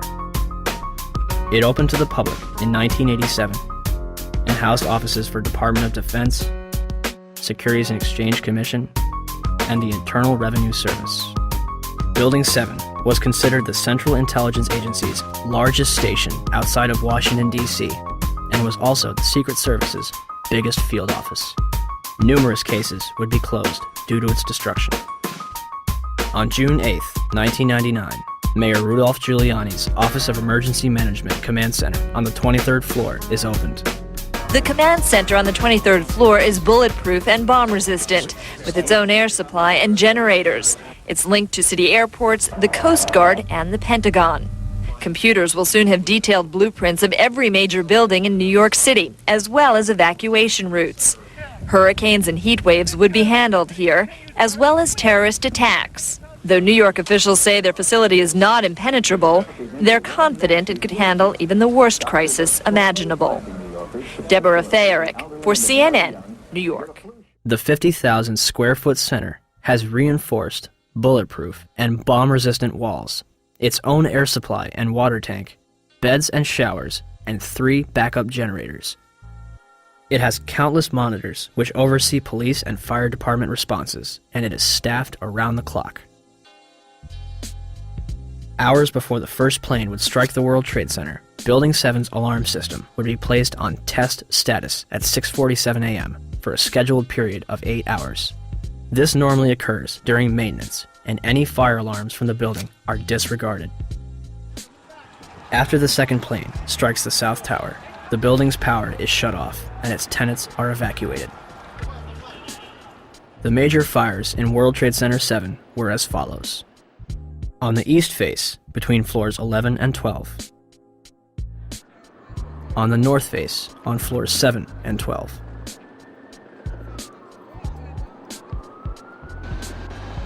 On the west face, between floors 29 and 30. Smoke obscures the entire south face of the building.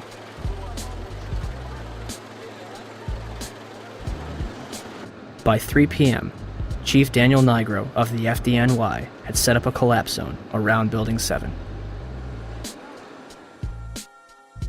After 4 p.m., news outlets began reporting that the building had collapsed. We are getting information now that one of the other buildings, Building 7 in the World Trade Center complex, is on fire and has either collapsed or is collapsing. We've got some news just coming in, actually, that the Salomon Brothers building in New York, right in the heart of Manhattan, has also collapsed. Now, more on the latest building collapse in New York. You might have heard a few moments ago I was talking about the Salomon Brothers building collapsing, and indeed it has. Apparently that's only a few hundred yards away from where the World Trade Center towers were. And it seems that this was not a result of a new attack. It was because the building had been weakened during this morning's attacks. We'll probably find out more now about that from our correspondent, Jane Stanley. Presumably there were very few people in the Salomon building when it collapsed. I mean, there were, I suppose, fears of possible further collapses around the area. That's what you would hope, because this whole downtown area behind me has been completely sealed off and evacuated, apart from the emergency workers. That was done by the mayor, Rudy Giuliani. Jane, I think many of us, when we heard the news, perhaps on the radio earlier today, were completely flabbergasted by it and just couldn't comprehend it. I mean, it almost sounded too far-fetched. I was wondering what it's felt like for you being in Manhattan. Well, unfortunately, I think we've lost the line with Jane Stanley in Manhattan. Perhaps we can rejoin her and follow that up later. Where did CNN and BBC get their information, especially considering the building was still standing directly behind their reporters? The collapse of the building at 5:20 p.m. would cause speculation as to how it fell. The collapse of the main structure takes place in approximately 6.5 seconds, and the building falls symmetrically into its own footprint, barely damaging the surrounding structures. It will create a pyroclastic cloud that mushrooms down surrounding streets. Initially, it is assumed that the building's diesel tank may have been responsible for the collapse. The Federal Emergency Management Agency's report in 2002 will state that the specifics of the fires in WTC-7 and how they caused the building to collapse remain unknown at this time. FEMA does analyze the collapse of Building 7, but then they say our best hypothesis has only a low probability of occurrence. This needs further investigation, and I certainly agree with them on that. Then NIST has handed the ball. It's kind of a hot potato. Okay, NIST, you explain the collapse of World Trade Center 7, this rapid, straight-down collapse of this 47-story skyscraper. Sadly, by this time, virtually all structural steel from Ground Zero had been recycled, and no steel was recovered from Building 7 for investigation. As of this date, NIST is still working on their final report. Well, NIST decoupled the study of the collapse of Building 7 from the analysis of the collapse of the towers. So now it's sitting over here. The report on the collapse of Building 7 from NIST is long overdue. We're still waiting for it, hoping they have an explanation. We are looking at it. There's actually a very good write-up recently from Controlled Demolition Experts, which you probably ought to read. We haven't finished the investigation yet, so I'm not at liberty to talk about any intermediate findings. The collapse is assumed to be caused by a combination of fire and structural damage. Did any other surrounding buildings suffer a complete collapse at near freefall speed? Building 3, a 22-story building directly below the Twin Towers, was split in half by the South Tower's collapse. Although the building was severely crushed by falling debris, the structure remained standing. Building 4, a 9-story building east of the South Tower, was almost completely destroyed. The remaining structure did not collapse. Building 5, a 9-story building east of the North Tower, suffered from severe fires and structural damage. Building 6, an 8-story building between the North Tower and Building 7, suffered a giant gouge in its roof and severe fires. Neither Building 5 or 6 suffered global collapse. Neither did the Deutsche Bank building, which stands to this day and is currently being demolished beam by beam. Neither did the Millennium Hotel across the street. Building 7 burns over a number of floors and suffers structural damage to its south face before collapsing completely to the ground. Did anything occur inside the building that might cause a collapse? We started walking down the stairs. We made it to the 8th floor. Big explosion. Blew us back into the 8th floor. And I turned to Hesh. I said, this is it. We're dead. We're not going to make it out of here. And we have Frank Uciardo back on the phone with us, Brenda, with some New York City officials. Frank, go ahead. That's right. I'm standing here right now just off Broadway by City Hall with Michael Hess, who is the city's corporation counsel. Mr. Hess, you were trapped in, I believe, 7 World Trade Center. Go ahead, sir. Yes, I was. I was up in the emergency management center on the 23rd floor, and when all the power went out in the building, another gentleman and I walked down to the 8th floor where there was an explosion, and we've been trapped on the 8th floor with smoke, thick smoke all around us for about an hour and a half. But the New York Fire Department, as terrific as they are, just came and got us out. Their experience is mentioned by NIST's interim report on Building 7. However, the authors claim it is the collapse of the North Tower. The glass on the ground floor was not even blown out. Would debris and smoke rushing up the stairway be described as an explosion? So, we have a 47-story steel-framed skyscraper, which housed various government agencies and numerous important documents, damaged less than the other World Trade Center buildings. At 5:20 p.m., all structural elements inside Building 7 simultaneously fail, and it collapses symmetrically, imploding into a pile of rubble. This building had 81 columns, 24 core and 57 perimeter, running from the basement to the roof. For the building to have collapsed the way it did, all 81 of these columns had to collapse simultaneously. Could fires on a few floors have heated up all these columns to the breaking point at the same time? Let's ask the 9/11 Commission. Governor Keane, may I ask another question, please? At 5:20 p.m. on September 11th, World Trade Center building number 7, 47-story modern frame steel skyscraper that no plane hit, collapsed into a neat little pile onto itself and exhibiting all the characteristics of controlled demolition. FEMA, in their investigation, didn't say that. They said that fire must have knocked it down, but they couldn't figure out how. Video evidence shows what appears to be explosive squibs going up the side of the building from south to north or from bottom to top as the building collapsed. There was molten metal found in the basement of that building at temperatures that exceeded anything normal fire could cause. With all the confusion about what happened to Building 7, why is there not a word about the collapse of that building in the 911 Commission report? We didn't see any evidence of the kind of thing you're talking about. We thought that was part of the tragedy of 9/11. That building collapsed later on. There was not a loss of life in that building. And it was not part of our report. Not part of the report. Thank you. Governor? So for the 9/11 Commission to totally ignore that, I think is unconscionable and shows that they did not do a thorough job. Did Building 7 collapse because of damage from the falling North Tower? Or was it also a controlled demolition? Die moesten het doen terwijl het binnen nog brandde.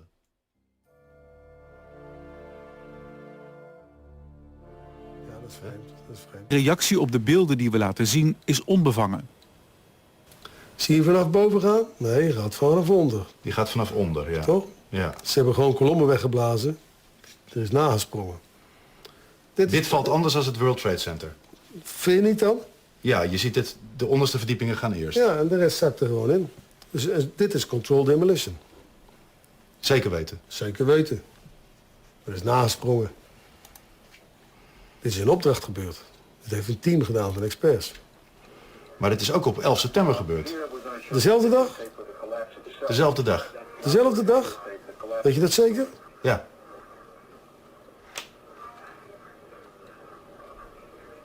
Was het zeker weten de 11e?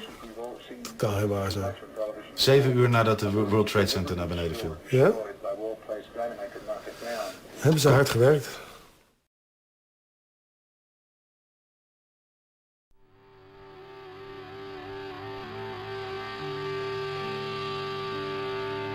In the aftermath of 9/11, citizens and politicians alike would demand that steps be taken to ensure such attacks never happen again. In late January 2002, Senate Majority Leader Tom Daschle receives calls from both President Bush and Vice President Dick Cheney, urging him to limit the investigation to the House and Senate committees. The administration would continue to oppose the investigation until November 2002, when Congress creates the National Commission on Terrorist Attacks upon the United States to make a full and complete accounting of the circumstances surrounding the attacks. Democratic leaders concede several aspects after the White House threatens to create the commission by executive order, giving themselves considerable control. President Bush officially signs it into law November 27, 2002, and names Henry Kissinger as chairman of the 9/11 Commission. The Chicago Tribune puts it best. Kissinger is known more for keeping secrets from the American public than telling the truth. On December 13, 2002, Kissinger resigns from the 9/11 Commission, due mostly to a congressional demand that he disclose his private business clients. It would later be revealed that Kissinger was a chief advisor to the Bush administration regarding the Iraq War, a lie which has now cost more American lives than 9/11 itself. Thomas Kean and Lee Hamilton are named as chairman and vice chairman of the 9/11 Commission. By December 16, 2002, the 10 initial members of the 9/11 Commission have been appointed. Onto the stage.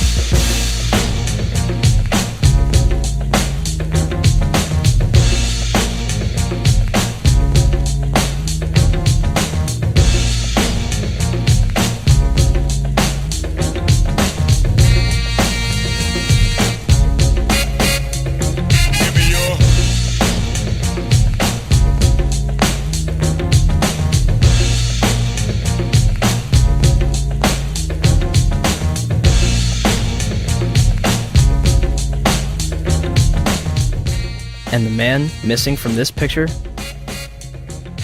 Philip Zelikow, Executive Director. He would shape both the commission and its final report.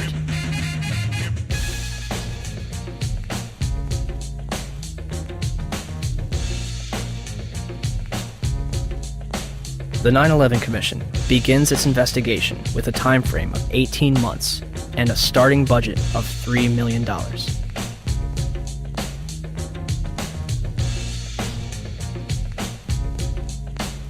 January 27, 2003. The 9/11 Commission holds its first hearing in Washington, D.C. Vice Chairman Lee Hamilton will claim a few days later, "We're not interested in trying to assess blame. We do not consider that part of the Commission's responsibility." March 26, 2003. The Bush administration denies the Commission's request for an additional $11 million in funding. 3 days later, the Commission is offered $9 million, and they accept.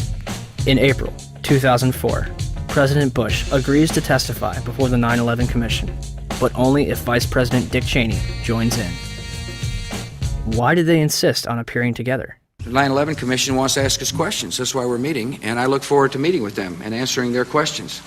I was asking why you're appearing together rather than separately, which was their request. Because it's a good chance for both of us to answer questions that the 9/11 Commission is looking forward to asking us, and I'm looking forward to answering them. On April 29th, 2004, behind closed doors, President Bush and Vice President Dick Cheney appear together before the 9/11 Commission for approximately 3 hours. They are not placed under oath, their testimony is not recorded, and the Commission's notes are subject to White House censorship. Mr. President, as you know, a lot of critics suggested that you wanted to appear jointly with the Vice President so that you two could keep your story straight or something. Yeah. Could you tell us what you think of the value of appearing together and how you would answer those critics? Yeah, first of all, look, I mean, if we had something to hide, we wouldn't have met with them in the first place. I came away good about the session. I think they found it to be useful. Yeah, Adam. Mr. President, Yes. don't you think that the families deserve to have a transcript or to be able to see what you Adam, said? you asked me that question yesterday. I got the same answer, yeah.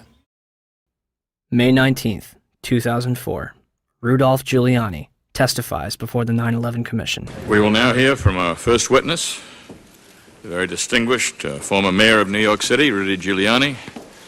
Mayor Giuliani, would you please rise and raise your right hand and place you under oath? And the fact that so many of them interpreted it that way kept a much calmer situation and a much better evacuation. These people. I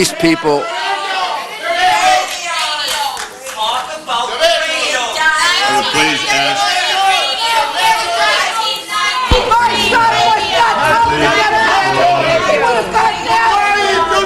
My son was murdered!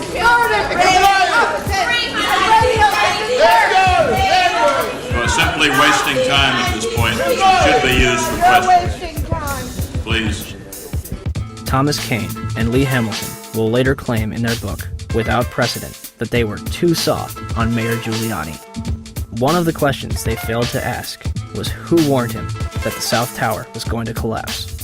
Mr. Mayor, can you hear me? I can, Peter. Are you talking about did you go immediately to the Office of Emergency Management? I went down to the scene and we set up headquarters at 75 Barclay Street, which was right there with the police commissioner, the fire commissioner, and we were operating out of there when we were told that the World Trade Center was going to collapse. And it did collapse before we could actually get out of the building. Who didn't warn everyone in the building? I admire that greatly, and I think that may Dead.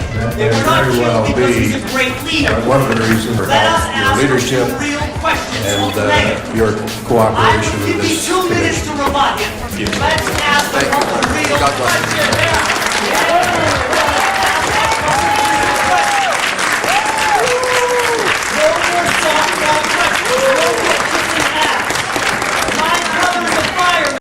I want to know why 300 firemen died.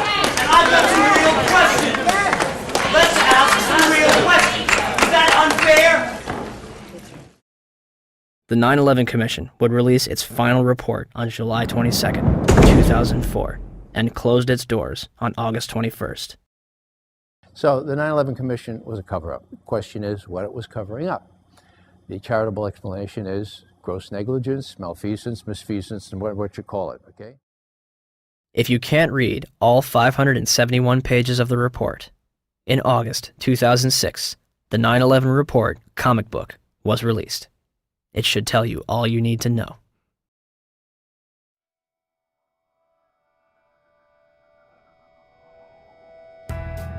On the morning of September 11th, 19 Arabs boarded 4 commercial airliners at 3 different airports and crashed them into the World Trade Center and the Pentagon, with 0 military intervention.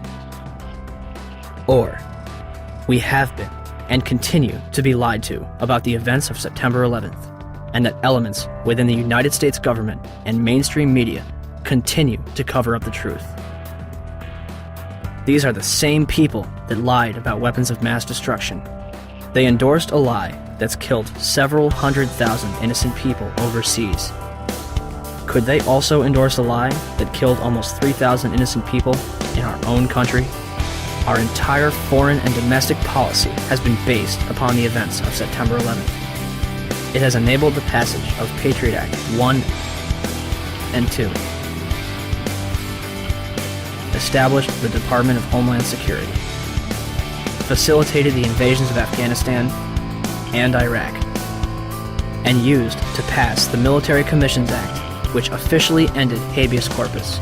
Habeas corpus in Latin means you have the body. It's a provision in the law where no one can just scoop up someone, put them in a black hole, and keep them there without that person having the right to appeal to a court and say, you have the body, now what do you charge this person with, and what redress does he or she have?